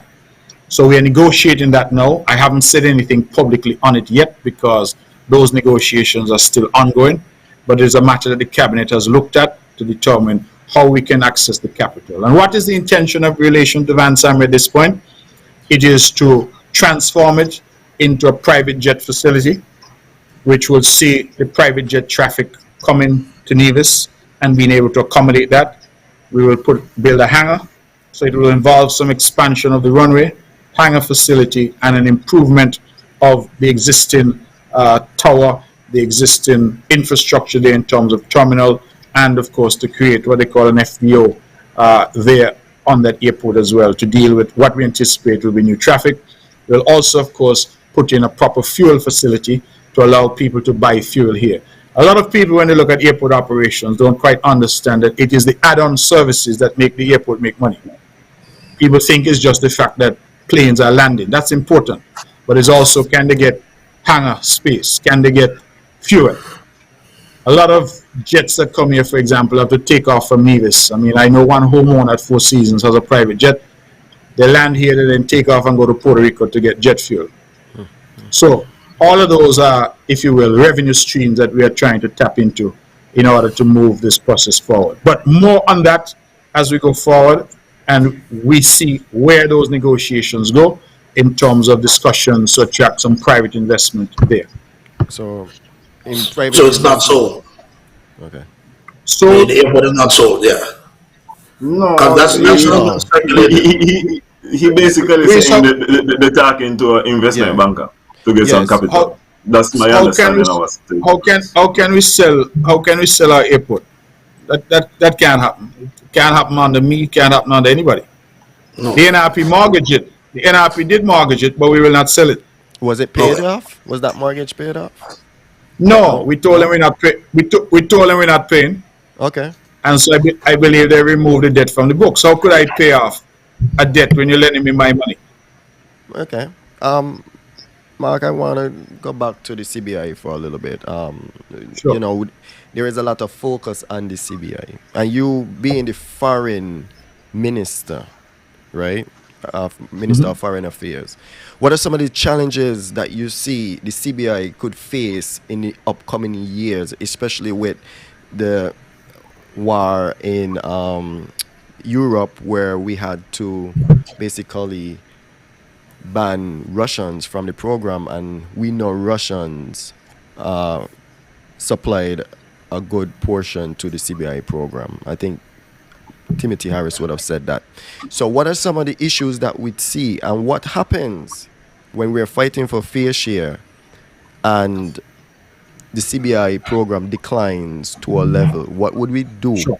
Yeah, in the event Sure. of. Well, I think Ira, that Nevis is in a privileged position in that regard, and sometimes it's how we choose to look at life. And why I say we're in a privileged position, Nevis is not addicted to CBI because we haven't been getting a fair share. So Nevis has always had to find creative ways to make things on Nevis happen. I believe that if CBI were to collapse tomorrow, the impact on Sinkits will be far greater than it is on Nevis, because Sinkits has had replaced sugar with CBI in terms of our mono economy. That is really the crux of the Sinkits economy is CBI. That is not the case in Nevis. In Nevis, as I said, we're doing a number of different things that we're trying to add to our economic matrix. Some we've already added and are expanding, and others we're bringing on stream. So that's my first point. My second point is that I think if the CBI is properly managed, prudently and sensibly managed, that it could continue for a very long time. It started, let us remember, in 1984. It is the oldest program of its kind in the world. In fact, Sinkis Nevis gave the world the idea of leveraging citizenship for investment. Other countries have copied it. Canada had a program that attracted rich Hong Kong residents to places like Vancouver.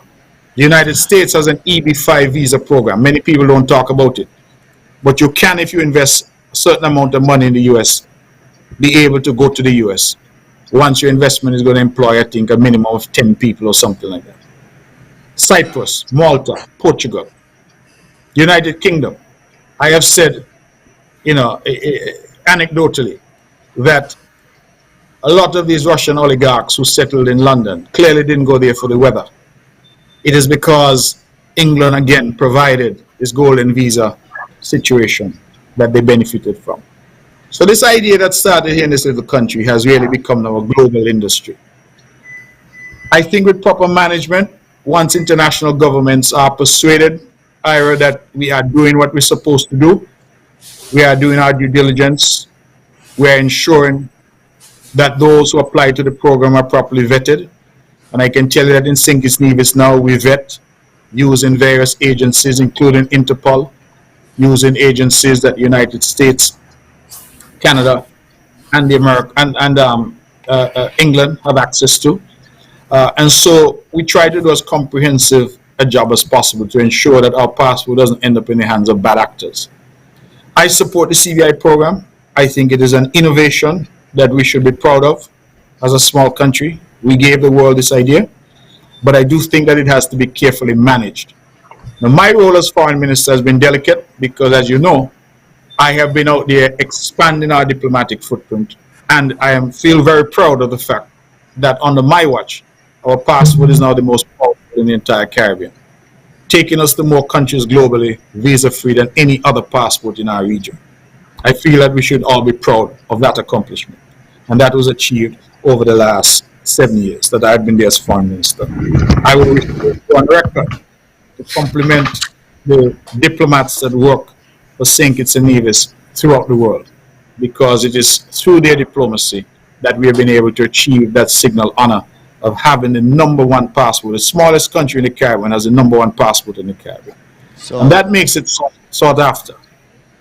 okay, Yes, I I'm just sorry. wanted to come in. So the Henley Group still has Barbados higher than St. Kitts and Nevis. Is it that the Henley Well, Group because is late? I but thought they remember were. they update.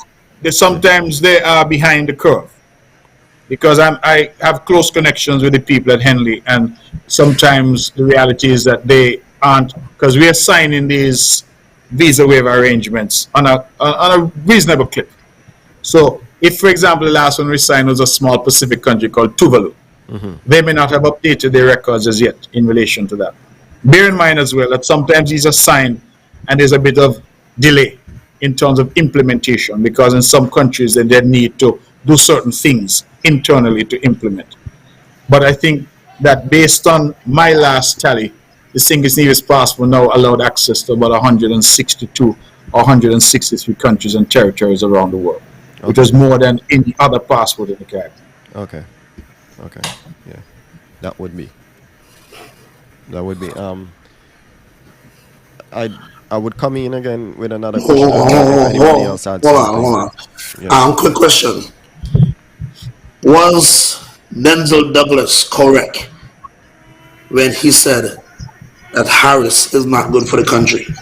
In 2015, he stated that Harris was not good for the country. Was Denzel Douglas correct? 7 years later, do you think that he was What I correct? would what I would say about Harris is that he has he has not kept his commitments to the people of Nevis, and therefore he has not kept his commitments to the wider federation. In relation to saying somebody is not good for the country, I believe that Team Unity has achieved some successes. I believe that the peace program, for example, which has dramatically reduced violent crime in the country, is something that we can point to. I believe that the manner in which we handle the COVID situation, both on St. Kitts and on Nevis, is something that we can point to. So I am not prepared to go out and say, well, okay, somebody is 100% bad.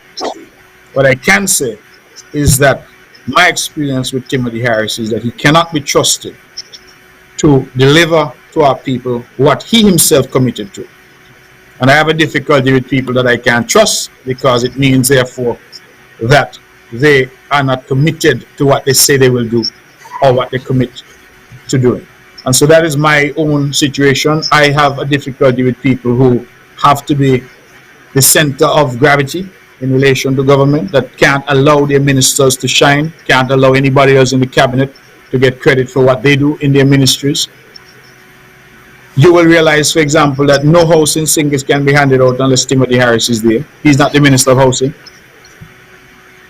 We have a situation in Singles where they put some street lights. They can't turn on unless Timothy Harris is there. He's not the minister responsible. You can't have a commissioner of a cruise pier in Singles unless Timo is there. Timo had nothing to do with that. But over and over and over again, we see the effort to say, well, everything that has happened is me who do it. And I think that has rubbed colleagues the wrong way, because it hasn't allowed colleagues who work hard in the context of their ministries to say to the public, listen, this is an accomplishment. Let us remember this is politics. And every time we go out and knock on somebody's door and ask them for their support, they're going to ask us the fundamental question: what have you done? You were there for 5 years. What did you do? And so it's important that you be able to point to the things that you've achieved. And that is a constant and perennial problem we've had. Because as far as Timothy Harris is concerned, the government is one man, and that's him. And that has been an unfortunate, but that's a personal characteristic. And I just believe that we just need to move on.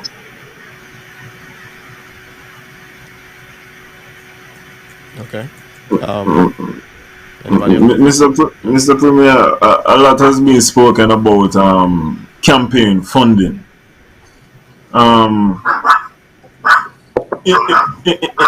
In order for there to be accountability and transparency, and I think in America they are very strict with regards to accepting, for example, outside funds, because they know there is the ability to buy persons who might be in office. Do you think parties should be forced to, not forced, do you think parties should disclose their source of funds, and will any legislation be pursued in order to make this a reality? The issue of campaign finance reform has been on the agenda for a while. In fact, since I was in opposition, leader of the opposition, the OS convened some meetings, I recall, in Barbados, where government and opposition from throughout our Caribbean region were invited. The question, Alan, is a good one, but it is a difficult question to answer. I would err on the side of saying that there should be disclosure, but we live in a small community, and I would tell you that many people who want to contribute to political parties don't want the fact that they contributed known. That's our reality. Because a lot of people feel, okay, if Alan is known as a businessman, Alan is known to be contributing to CCM, that if NRP gets in, they're going to go after Alan. Whether or not that is true, that is a perception. And I believe I heard somebody say that perception perhaps sometimes is even more powerful than reality in the context of politics. So people have a concern that, listen, I want to support NRP financially, I want to support CCM, PAM, Labour, whoever, but I don't necessarily want that to be public knowledge. I want to do what I do quietly. That's my right, to do what I do quietly. You have that sense. And disclosure might force those people away from contributing. Just like, I know this is an aside, but just like integrity in public life,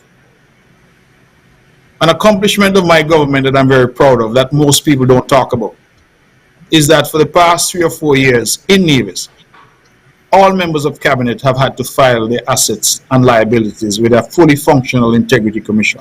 Not even Sinkis has achieved that up to now. But we have done that in Nevis now for the past 3 to 4 years. You know what has happened as a result of that?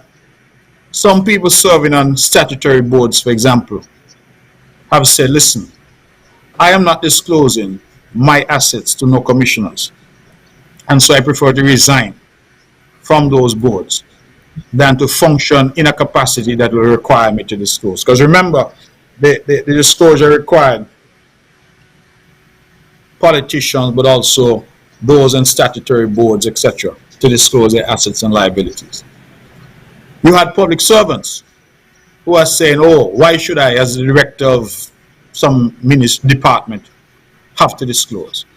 So there is, in one view, a dampening effect on people's willingness to participate in the process if they feel that they will be open to scrutiny and that whatever they do in terms of a campaign contribution will become known. So people say, oh my God, could you imagine? I'm just using an example. TDC gave CCM $100,000. You could imagine that? TDC, whatever. And then they feel that thereafter any business that they do with government will come under scrutiny as a result of that. So the reality is that I believe that that is part of the debate and the discussion concerning campaign finance reform. Even in the great United States, there's also a fundamental issue. And the same is true here. You, Alan, you, Reese, you, Ira, and everybody who's viewing right now has a constitutional right to freedom of expression and a constitutional right to freedom of association. It means, therefore, that you have a constitutional right to take a side politically, champion a cause, champion a party that champions the causes that matter to you. So right now I'm saying, for example, that I'm standing up for Nevis, and Nevis getting its fair share. If that is an issue that is important to you, you must say, listen, I want to give money to this party that is standing up for Nevis. And the question arises, well, are you to be limited in the amount that you can give? And that's a constitutional argument, no. Because if Alan is a very wealthy individual, Alan may say, I want to give $1 million to this political party because they believe in the same causes that I believe in. Is that too much? Is that too little? And how do you measure the right that Alan has to his freedom of association and his freedom of expression. The third point I would raise is even if you were to limit how much money people can give to a political party or require disclosure, you still can't limit Real Talk deciding we supporting CCM, as I hope they are, and saying we're going to use our platform and whatever it costs to use our platform to support CCM. How do you measure that? So if somebody decides, you know what, I'm going to charter a jet and send it to Nevis to bring in voters because I support CCM, or for that matter, I own a jet and I'm going to use my jet and fly people in. How do you measure that? It's a campaign contribution, but it doesn't involve cash to a party. So it is a very complex issue in terms of how you address it. But my own personal view is that I would support disclosure because I think more sunlight is better than less sunlight in the context of our politics. And the more we can do to make it open and transparent, the better. Okay. Well, Real Talk is neutral, huh? And we're gonna remain neutral. Just gonna put that on. I'm seeing some of the comments We're popping neutral. up here, and I don't know. You might be neutral, but you have an audience here which is hostile. Well, send your Mildly. supporters in the audience. No. My supporters tend to do what they need to do on election day. Send your supporters in the audience. Okay. They don't make noise. I just want to. I wanted to. I mean, we hope to have a conversation with you on a local level, local time, right? But right now we're talking about the federal. Sure. Absolutely. Can I ask a question, Ira, before you finish? It's 9:15 now. How long does this program go until? Because it look like you're all... 15 more. Okay, because I don't have a Red Bull with me, so you know I'm struggling to keep up. Okay. 15 more. 15 more. Right. And I'm hoping to feel some questions from the audience as well. Well, one question I was asked was about Nevelek. Yes. Yes, the lineman had an issue today. Any truth behind that? I heard that there was an issue, but I have checked with the chairman of the board, and from what I gathered, there was some concern about where the linesmen were accommodated, and that was quickly resolved. So I am not aware that there's any other issue. Okay. All right, guys, this is the time to ask questions. Put your questions in the comments. I have a question. This election and every election, morality, not really morality, but features of morality, I would say, integrity, honesty, and all these things are often critical. You in your time, you have, even from your perspective, I would say you have seen too what you would describe as wanting to be dictators, at the very least. I have heard some language used on the platform that I am disappointed in concerning the giving of money to persons to vote. I have heard repeatedly by different persons on the CCM platform, if they give the money, take the money, vote for CCM. Understanding that bribery is a crime. And it is something that we should actually be seeking to stamp out of the society so that we do not morally decay. How do you justify the stance of take the money, commit the crime, but vote for CCM? Alan, you should know it's not... Go ahead. Bribery is a quid pro quo. So if I'm taking money from the NRP in exchange for my vote, then the crime is only committed when I vote for NRP. Not according to you see. Not according to what? Suppose I take the money and I don't vote. Have I committed a crime? my understanding, and Yes. this is the National Assembly Act which you have used to restore the rights of the people. So maybe you have more information on the act than me. But my understanding is for example, you could attempt to do something, attempted murder. If if I do this thing, understanding all my understanding was I have to be attempting to affect your choice by So, giving okay. you a benefit. So So you're not talking about you're talking I'm about not bribery really or attempted bribery. okay. Here's my thing. I'm not really Yes. concerned about the bribery. What I'm saying is there is the encouragement to perpetuate this thing.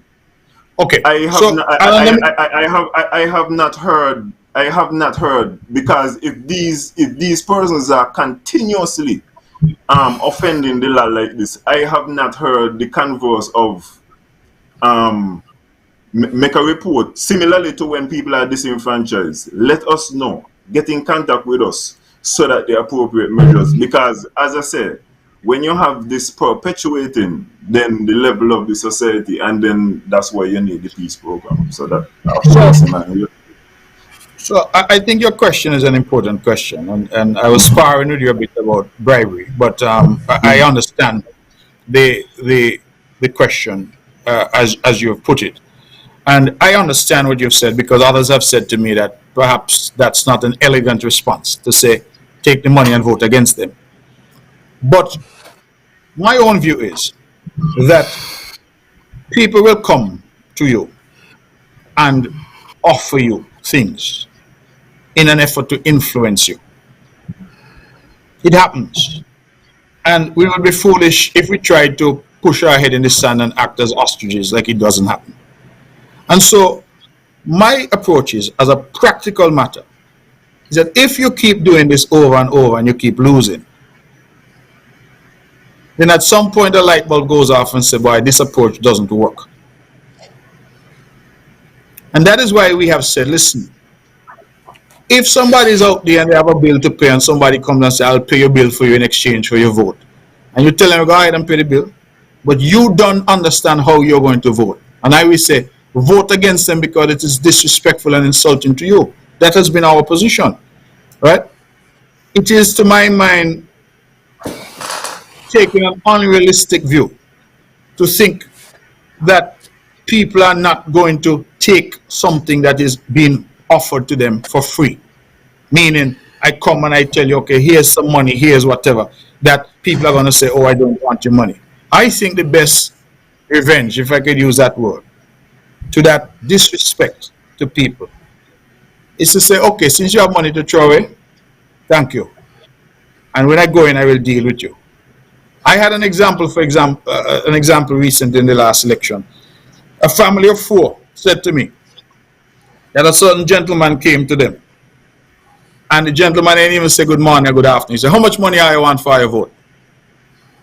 And the lady said, she said, well, we could use a $500 each.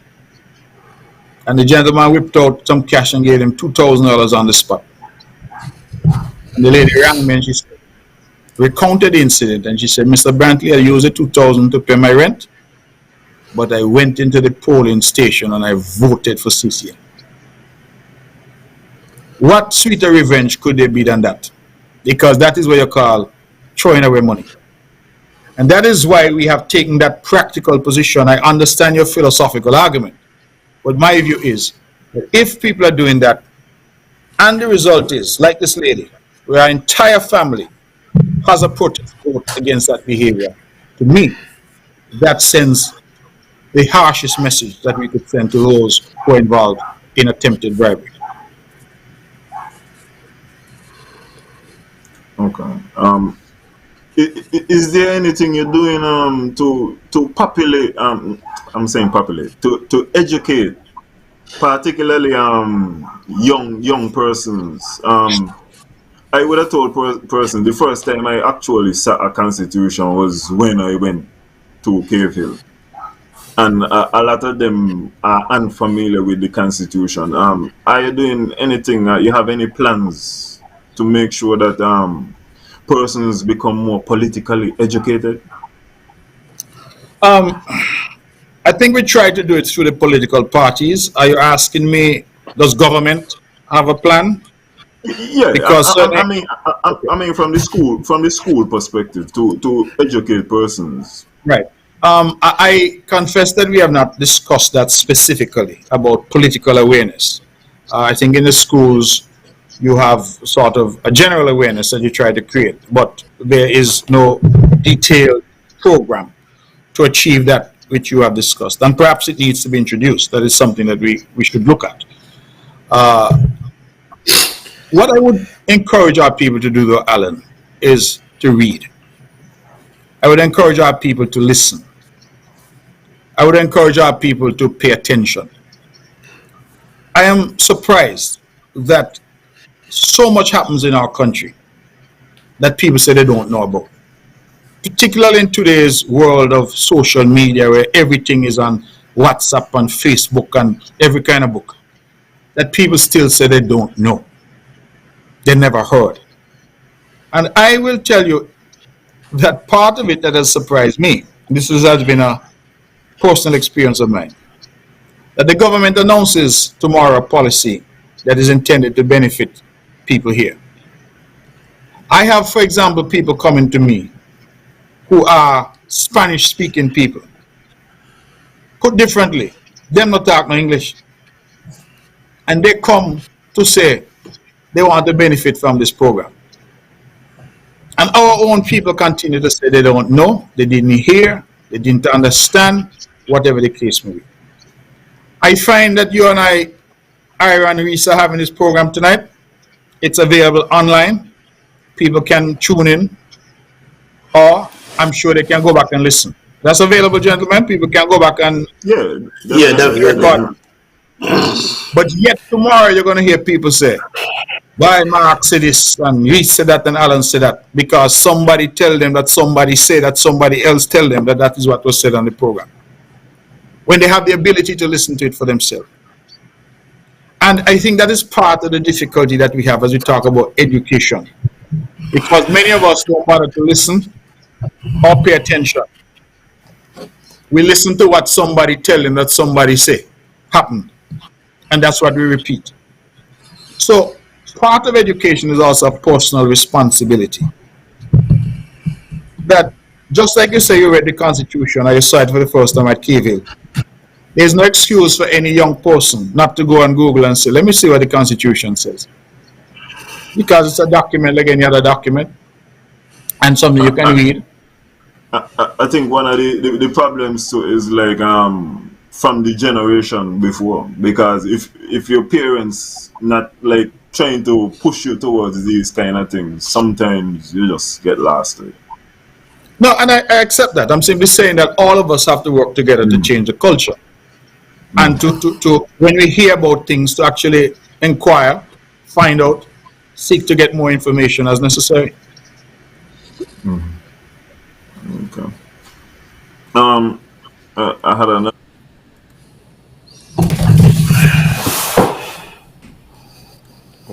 Alan, I'm not seeing you anymore. I don't know. Are you still there? Wait, hold on. No, I'm only seeing Alan.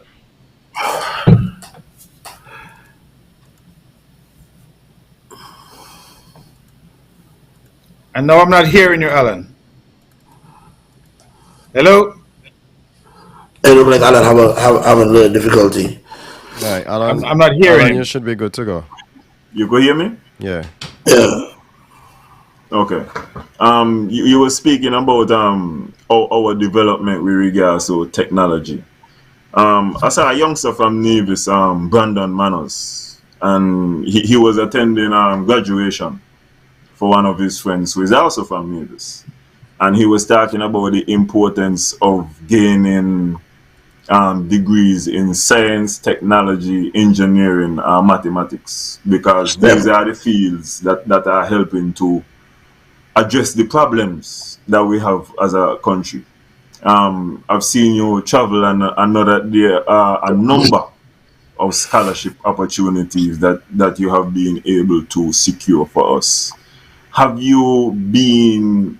Has there been any kind of strategy as far as aligning us and trying to get persons to acquire those particular STEM skills?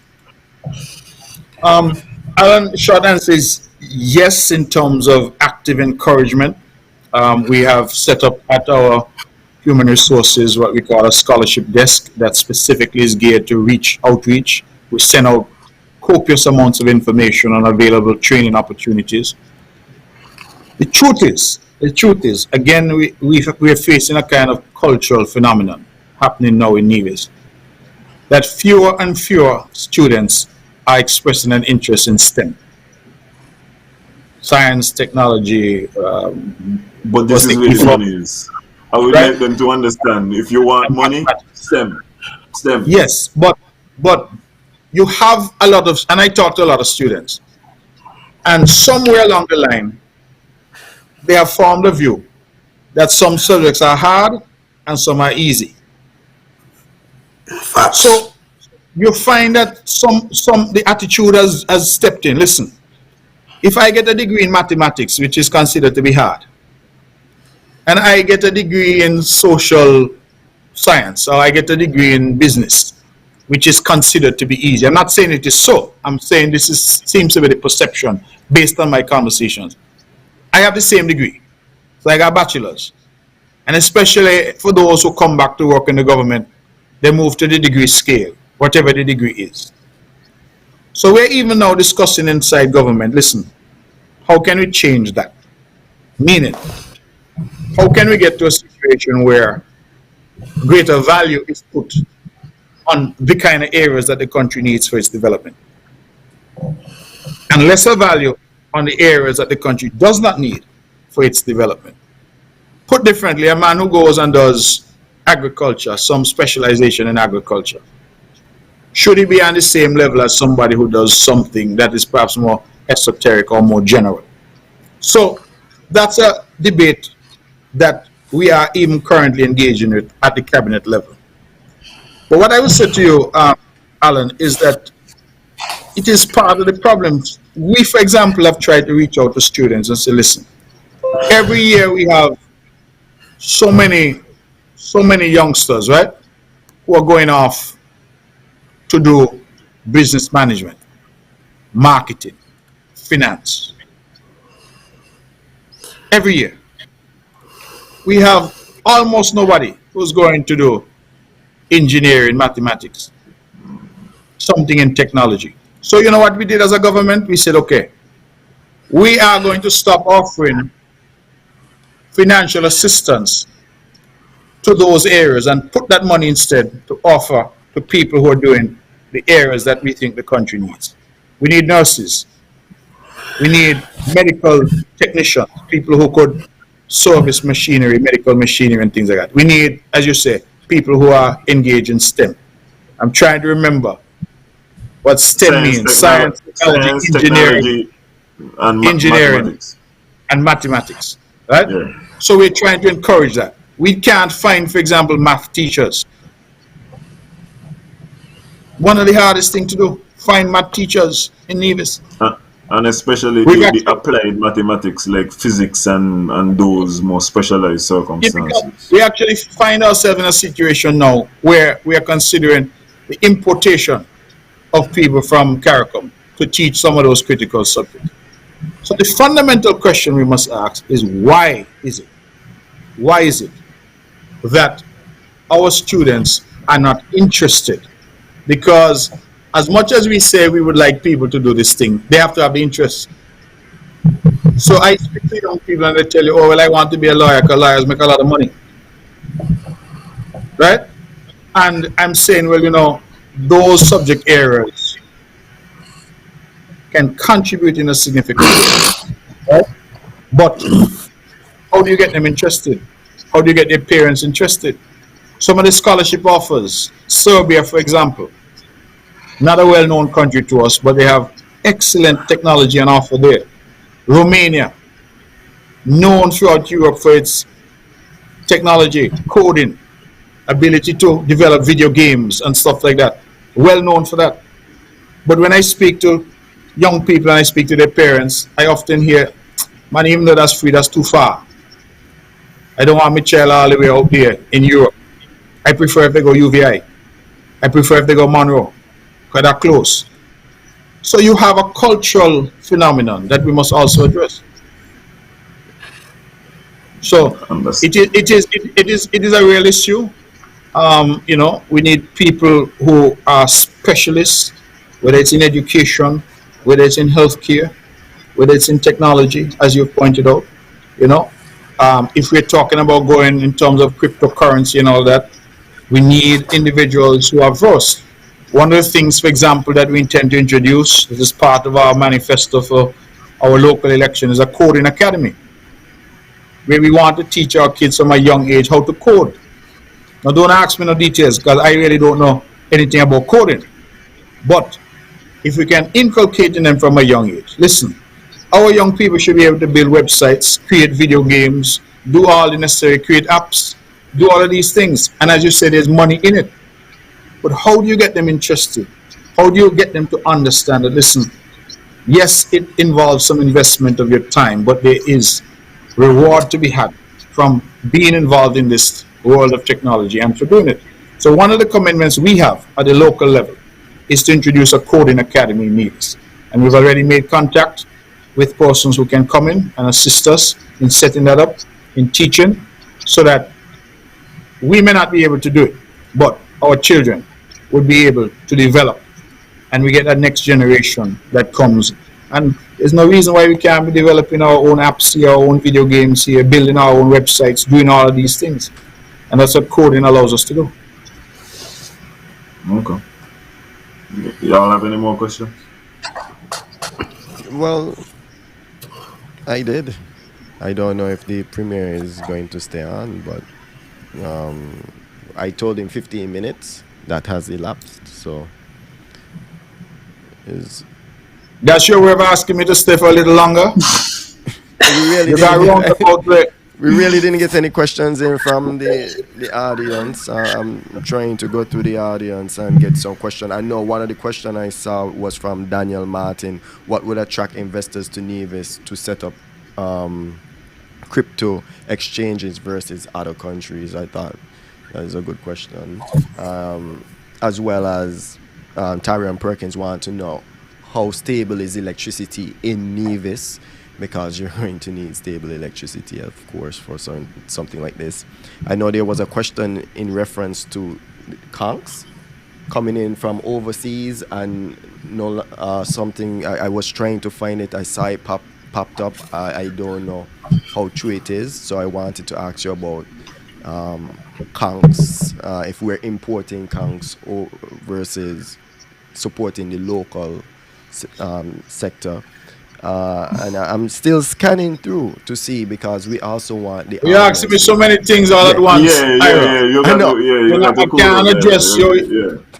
You're scanning and asking me as you scan. Yeah, my bad. But the issue of conchs, I have no knowledge that we're importing conchs. As a matter of fact, that we have a problem now, because our conch market was largely an export market to Guadeloupe and Martinique, and that market has dried up. So we have a lot of local conch available on the market. So I'm not aware of any importation of conch.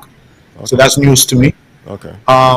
You asked about the stability of our electricity grid. I think our electricity grid is incredibly stable. As you know, we have invested significantly in 3 new generating sets in the last 5 or 6 years, including one that we commissioned just, I believe, in February of this year, a new Wärtsilä engine, brand new. So we feel fairly good that our grid is stable. Of course, the problem with it is it's still diesel generated, and we want to move to renewables. So the question on the connection with crypto, we have to be careful as to, again, what we're talking about. There's an aspect to cryptocurrency, what they call mining, that requires large amounts of electricity and stable electricity. We're not talking about that necessarily for Nevis, unless we're able to access geothermal, which would reduce the cost of electricity and perhaps bring it in line with what these companies are paying to mine. But they're telling me that they require, because we've explored this with some of them, they require electricity at a cost of about 3 to 5 cents US per kilowatt hour. We're not sure that we could produce electricity at that cost for them, even with geothermal. So we are looking at other aspects of crypto, like you said, crypto exchange. What would attract people to Nevis? The same reason why people come to Nevis for financial services, because we're stable, we offer a good suite of legislation, and as a consequence, we offer a framework within which they feel comfortable operating. You have a good cadre of professionals here, bankers, lawyers, accountants, that can provide the necessary support. So once we can get the tech side right, we feel that people will come. And we have the advantage that nobody else in the region has really seen this as a significant part of their matrix, their economic makeup, and that's what we're seeking to achieve. Okay. As you mentioned, proof of work for crypto, I think a lot of the cryptocurrency, if you look at Ethereum, is moving towards of proof of stake. So it doesn't require the large amount of power needed, as even we've heard environmentalists talk about Bitcoin being a danger to our environment. Apart from that, Premier, I just had a serious question in terms of the unity government and how you feel about your tenure with the unity government. The unity government is now labeled as a failed government.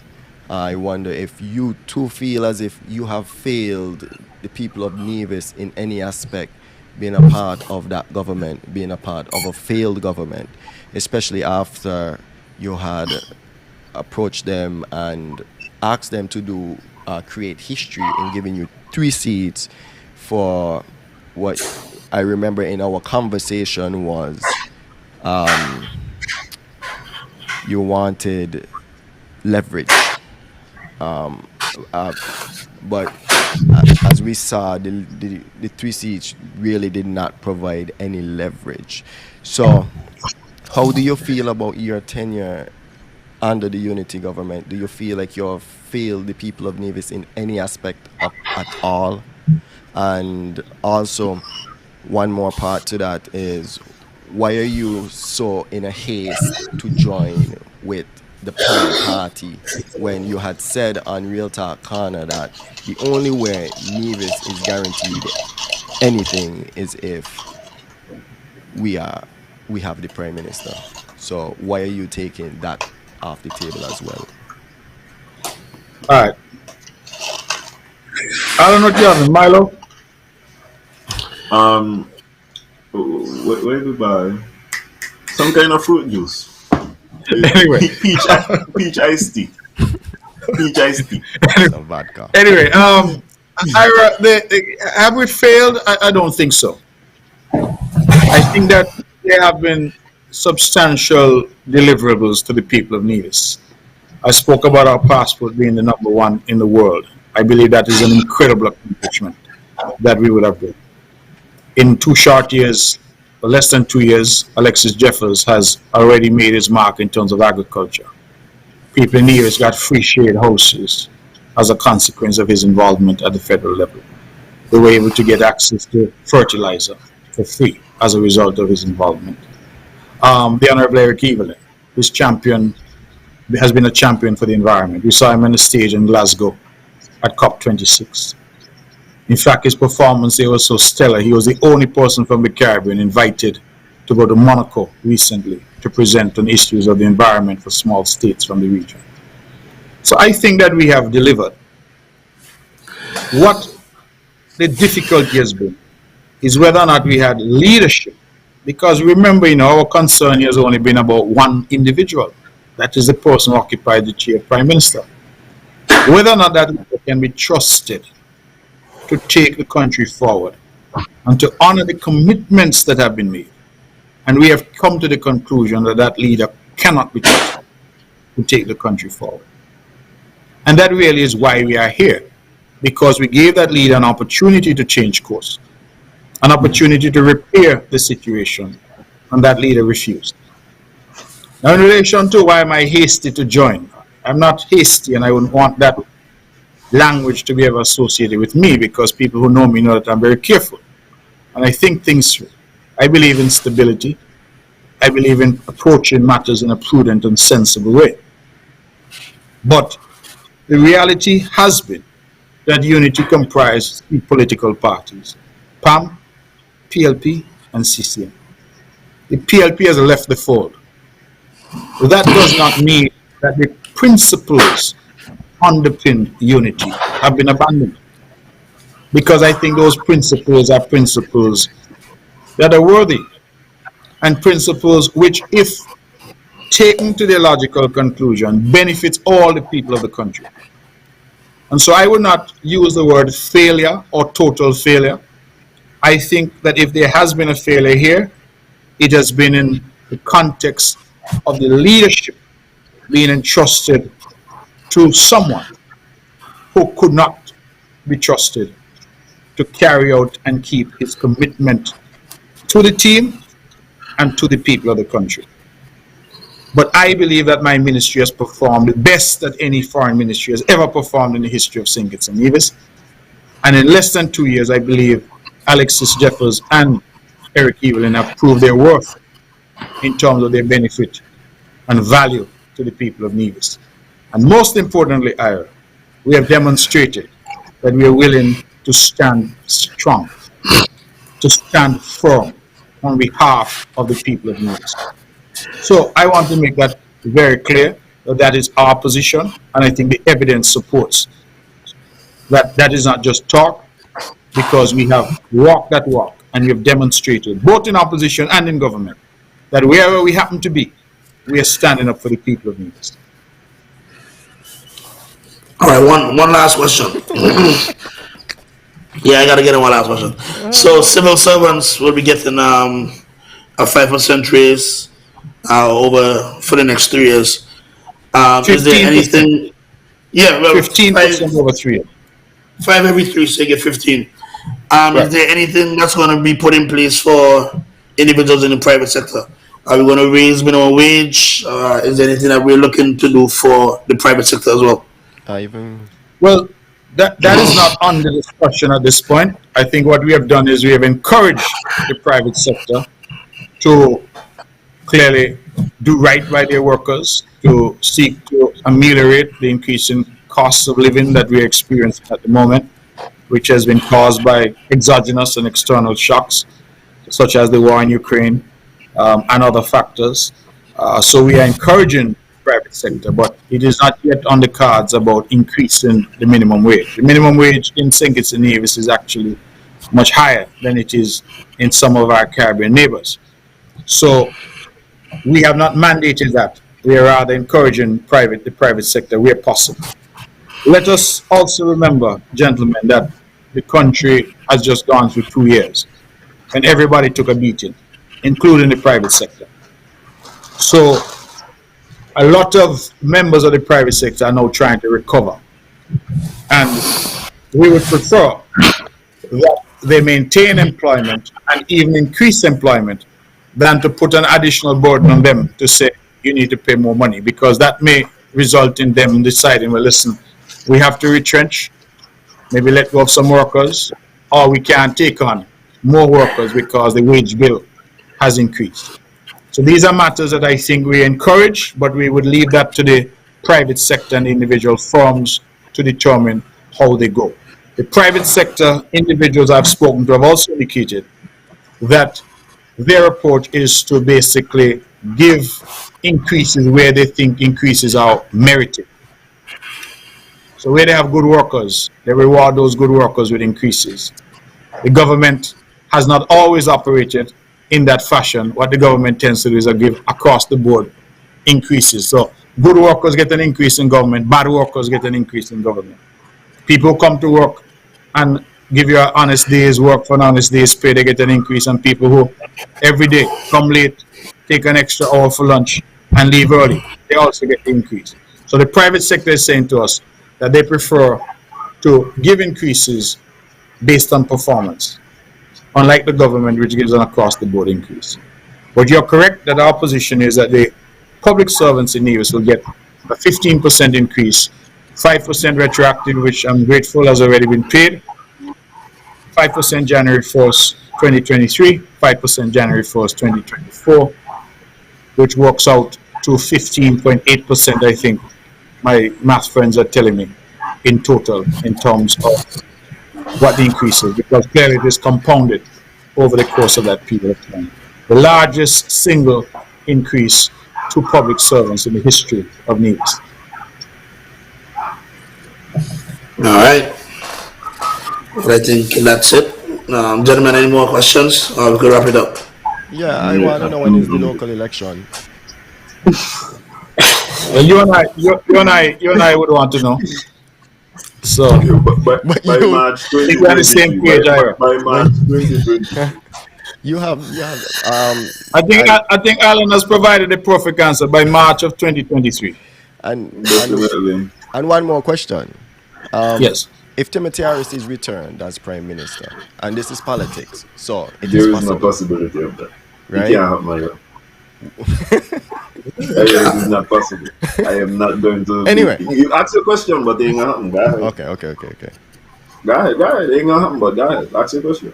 Will Nevis see a secession referendum? Well, secession referendum will not be based on Timothy Harris. Okay. A secession referendum has to be based on consultations with the people of Nevis and the will of the people of Nevis. That is why the framers of the Constitution made it a uniquely Nevisian issue.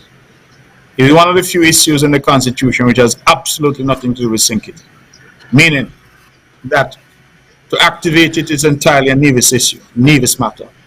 We need legislation passed in the Nevis Island Assembly, we need a referendum on Nevis to make that happen. So I don't think it will be based on who is in the seat of Prime Minister. I think it will be based ultimately on the will of the people of Nevis. And that is why I have supported and continue to support Clause 113 remaining in our Constitution. I think the people of Nevis should always have that right at any time that they decide to exercise it. Timothy Harris being returned as Prime Minister, I suppose there's some, to lose a colloquial expression, there's some faults with teeth. So if you can find one of those, then I believe that that would be along the lines of Timothy Harris returning as Prime Minister. Politics is an interesting thing, Ira. Things can happen, but at this point as we're speaking today, I don't see that there is any pathway available for Timothy Harris to be Prime Minister again. Because the only way he can do that is for him to win 6 seats. And I don't see that he has a pathway to 6 seats on St. Kitts. And I don't see a pathway for his newfound friends, the NRP in Nevis. So things may change next week, but as of now, I don't see a pathway. And you have proof that NRP and PLP are working together? Because I've heard you say it before. What do you mean I have proof? You want me to share your signed document or something? What do you mean by proof? I want to see a text message or hear a voice note. That's what you want to see? A call or something where you have. Because, I mean, I want to see transfer of money or something. That's what you want to see? I want to see. But that's like asking Reese if he have proof that he's a man. I don't understand that. Well, Reese could pull out something. You watch Reese and you know Reese is a man, you don't need proof. So if you see all the evidence around you, you see all the going on. You ever hear NRP criticize Timothy Harris once during this whole episode? Well, maybe they maybe. I heard Janice say that it was foolishness that you had to write the Prime Minister for some kind of to get approval for something. I think she had pointed that. Who's Janice? Dr. Janice, Janice Daniel Hodge. Oh, you could remember her name. Okay. I understand. No. Okay. Yes. Let's move on. Your politics serious, boy. Why your politics? I don't have any more questions. Y'all have any more questions? I don't have any more. I can retire. I could always. Then just one last question that came in. How much If you had last the question you issue, gonna raise? hold on, Every hold time you on. ask a question, you say your last question. Okay, okay. This is the last one. This is the last one. This is the last one. If you guys had these issues prior to 2020, why didn't you guys leave the PM out of it? Because that would have been seven. CCM with three, Palm with four. Well, as I said earlier, that would have been the CCM position, but clearly it was not the majority position. So, Okay. um, we just have to accept that that is what happened. But that would not have been the CCM position at all. We were very Okay. clear that we did not want to move forward after that election with Timothy Harris as Prime Minister, and he knows it as well. So, it's not as if that's a secret. Okay. All right. Gotcha. Okay. That's it. No more last questions. That's it. All right. Yeah. Okay, gentlemen, I All think right. I've been with you for what? Almost 3 hours. I'm not sure. Yeah. Yeah. Yeah. Yeah. Even I think even your viewers have run out of comments. I've been trying to read some of the comments, so you know, other than saying NLP is best for Davis, I can't say anything else. So I believe that that's that. I want to thank you all again for the opportunity, and you all invite me back sometime. So I feel a little left out, you know, because Real Talk is a big show, a big platform, and I feel sometimes a little left out. So please, when you want me back, invite me back. I really enjoy the conversation and really enjoy being a part of this show. Well, we would Uh, also uh, like to. uh, Go ahead. Mr. Premier wanted to make a point because we kind of try because I think everybody is looking for a kind of antagonizing, and really and truly we just want to ask you. I hope we kind of ask you different kind of questions so that you are able to put out the information, because for my part I don't see you having to answer the same question over and over, as you say, people are not listening, so it's like kind of hard for them to digest. So I hope that you, as you said, I'm thankful that you enjoy the back and forth. Yeah. Now, for me, that is what is important. And I always say that if we want to be in politics and we want to be a servant of our people, we can't run from our people. We have to come and we have to be able to talk. I was on a program some weeks ago with Banky, who's doing some really interesting and amazing Mm-hmm. things in agriculture. And because of the forum, I can't remember what it's called now. Is it? Uh, Forgive me, but Agriculture show. yeah, I'm but not sure every it's Tuesday. it's seen it's seen as if it's an NRP forum, and so people were saying, "Well, Mark gone on that forum and whatever," and I'm saying, no, any forum that invites me, I should be able to go and have a conversation, because you're right, Alan. At the end of the day, these are issues that impact all of us, and sometimes people may not listen to me on the mark on a Wednesday, but they may be listening to Real Talk Corner.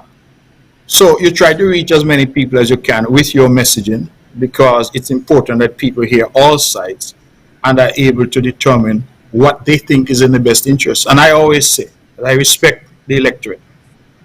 Whatever they decide, their voice is the voice of God. And I'm content and comfortable with that. So if in the next election the electorate tell me, Mark, we've heard you, we've seen you, go home, go sit down, then that is their decision. And I am satisfied with that. And so for me, it is all about engaging with our people and using every possible media that's available to engage with our people. Because some people will listen to Freedom, some listen to Van, some listen to ZIZ, some view Real Talk Corner. People use different avenues. And so I'm not the shy type to say that, boy, I'm not going to engage here because I believe these guys are going to ask me hard questions. In fact, I like to think of myself as Viv Richards. If you bounce, I had a hook or a duck. But believe me, if you bounce, I will have a response. Uh, I appreciate it, man. And I And would the We love wicket appreciate tonight it. was bouncing. I would love to have discussion with some of the other ministers in your government as well, and some of the other people of your party. I know we had the Honorable Troy We had Raybird, yeah, Chai was on. but outside of that, we have been unsuccessful in getting even the Honorable Spencer Ban. And I am a constituent in his, All of us live in town. and I cannot get him on the All of show. us live in Charlestown. So maybe we could use Well, your, yeah. I shall certainly mention to him that you have been trying to get him on the show. As I said, I think it's a really big platform where big ideas are discussed, and for me, it's important to engage. But I will certainly let him know that. I know he's on Von. He spent some time there on the heavyweight show. But I certainly will suggest that to him. All right, thank you.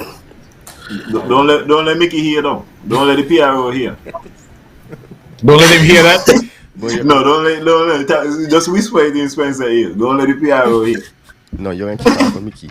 Anyway, you know, I'm just gonna say thank you, Honorable Premier, for stopping by. You are the first politician to stop by on this show for the season. We are going to have more discussions with more politicians, but you have always showed us support, and we appreciate that. You know what I mean? I want to say thank you. Reese, Oh no, definitely. Premier Brantley, thank you for accepting the message when I reached out to you. Um, you know, you could have said anything, but you chose to be here with us, so we appreciate that. Alan, Respect. thank you for being here as well. Adding another perspective here on the grounds, so you see more than we do. So thank you. Premier Brantley, we'll get back in contact with you because we know local is around the corner as well. You gotta come back. and we still want the debate, eh? Debate to do. We still want the debate, man. We still want With the who? debate. You want- go say she name, man. And you gotta remember she name. Dr. But Janice Daniel. you can't remember as a voter, Alan. How you want me to remember? No, I mean, I we would, voted in tongue. I gonna see you on the ballot. All right. we would love to see a debate, and I would But not. since I have three voters in number 9, I'm asking for your support. I'm not even shy about it. All right? There you So go. Reese, Alan, and Ira, I'm asking for your support for real, solid representation in Bass State. That's what we need. Stand strong with me. Stand strong with Nevis. Thank you all very All much right. for the opportunity. We God bless. appreciate you. We All right, appreciate thank you. All right. Good night. Good night. Thank you. Bless. Blessings. Reese, we definitely we have a conversation coming up next week with the Honorable Janice Daniel. She's not honorable yet. She's Not not honorable honorable. yet. She's not? Take it, Oh, take it okay, easy. okay. Take You're it right, you're easy. right. Doctor. She's Doctor. doctor, but she's not honorable. It's just how I Yeah. feel all politicians are viewed. Yeah, Dr. Janice Hall. Of course, you would have just witnessed the conversation between us three and the Honorable Premier Mark Yeah, Brantley. Right. Got it right this time. Rightly. So Yeah. next week on a Wednesday, we will be here on Next the week will be a Wednesday. Yeah, next week Wednesday the 8th, we will have a discussion with the leader of NRP. The NRP. Yeah, I can't say opposition. I NRP. I don't know how that works because she's not in parliament, but the leader of NRP, and it's gonna be an interesting conversation as well. So because NRP, I don't know if they're contesting the federal election, and I would love to know if they're contesting the federal election. But What? You're just giving news. well, what do you mean? We haven't seen candidates yet. So anyway, we had a wonderful discussion with her on the last time, and anyway, join us tomorrow night for the topics. Alan, you have any topics tomorrow night? Definitely. You might get someone I think so, because son. I think Yeah. people was expecting something different from you tonight. Yeah, listen, you all expect me to come and fight with the premier. I don't know. don't That's do just that. not. That is not the role of the thing. It's not how we do it. It's not how we do it. Me no fight fans since 1999 or 2000 and me get me head bust. Why you talk about fight?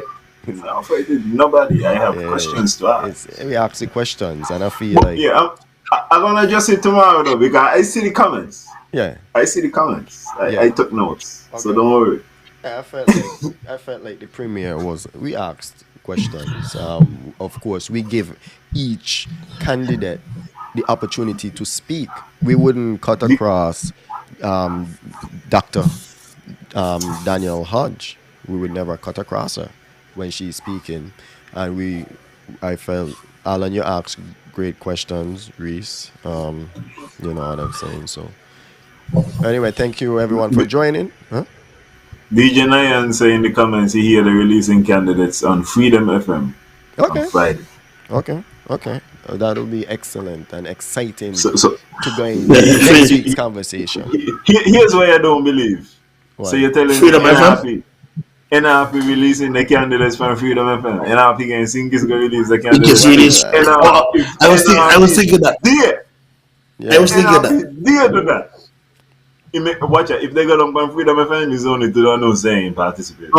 No, You're hold talking on. about here. Tanya, no, we don't cut off nobody. We No, do no, not no, cut no, off no, no, nobody no, no. We under didn't no cut off. circumstance. You, Tanya, please go and watch the show. We did not. Tanya, don't do that. We did not We don't cut cut off. off nobody. No, no, no, no. We did not. We listened to her talk about blue And energy, and and and let me tell you something. There was a lot of gold in tonight's show, but because y'all wasn't listening, then I focus. y'all don't even hear how much gold was exhibited. But Tune into the topics. that one, yeah, that's Tap it all Tune into the right. tomorrow. topics for the breakdown. Tune into the topics for the breakdown. Yeah. We love our supporters, eh? We love you guys, and we thank you for continually supporting us. So we listen to you, and this is why we feel like we have to address the issue right here, right now. But join us tomorrow night for the topics and the analysis.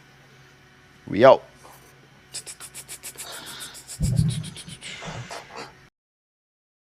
My daddy made this beat. Yo, check it out. You're in tune to the dynamic duo, Reese and Ira.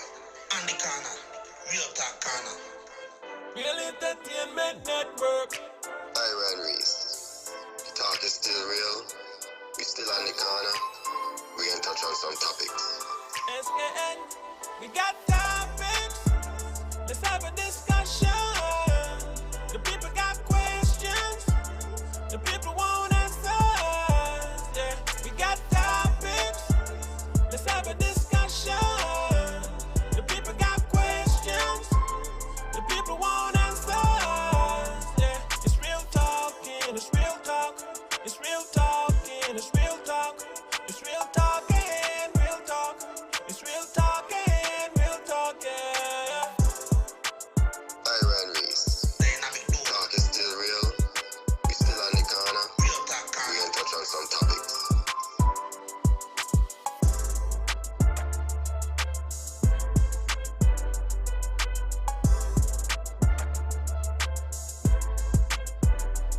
It's real talking, it's real talk. It's real talking, it's real talk. It's real talking, real talk. It's real talking, real talk, yeah. Check it out. You're in tune. My daddy made this beat. Yo, check it out. You're in tune to the dynamic duo, Reese and Ira. On the corner, real talk corner. Real Entertainment Network.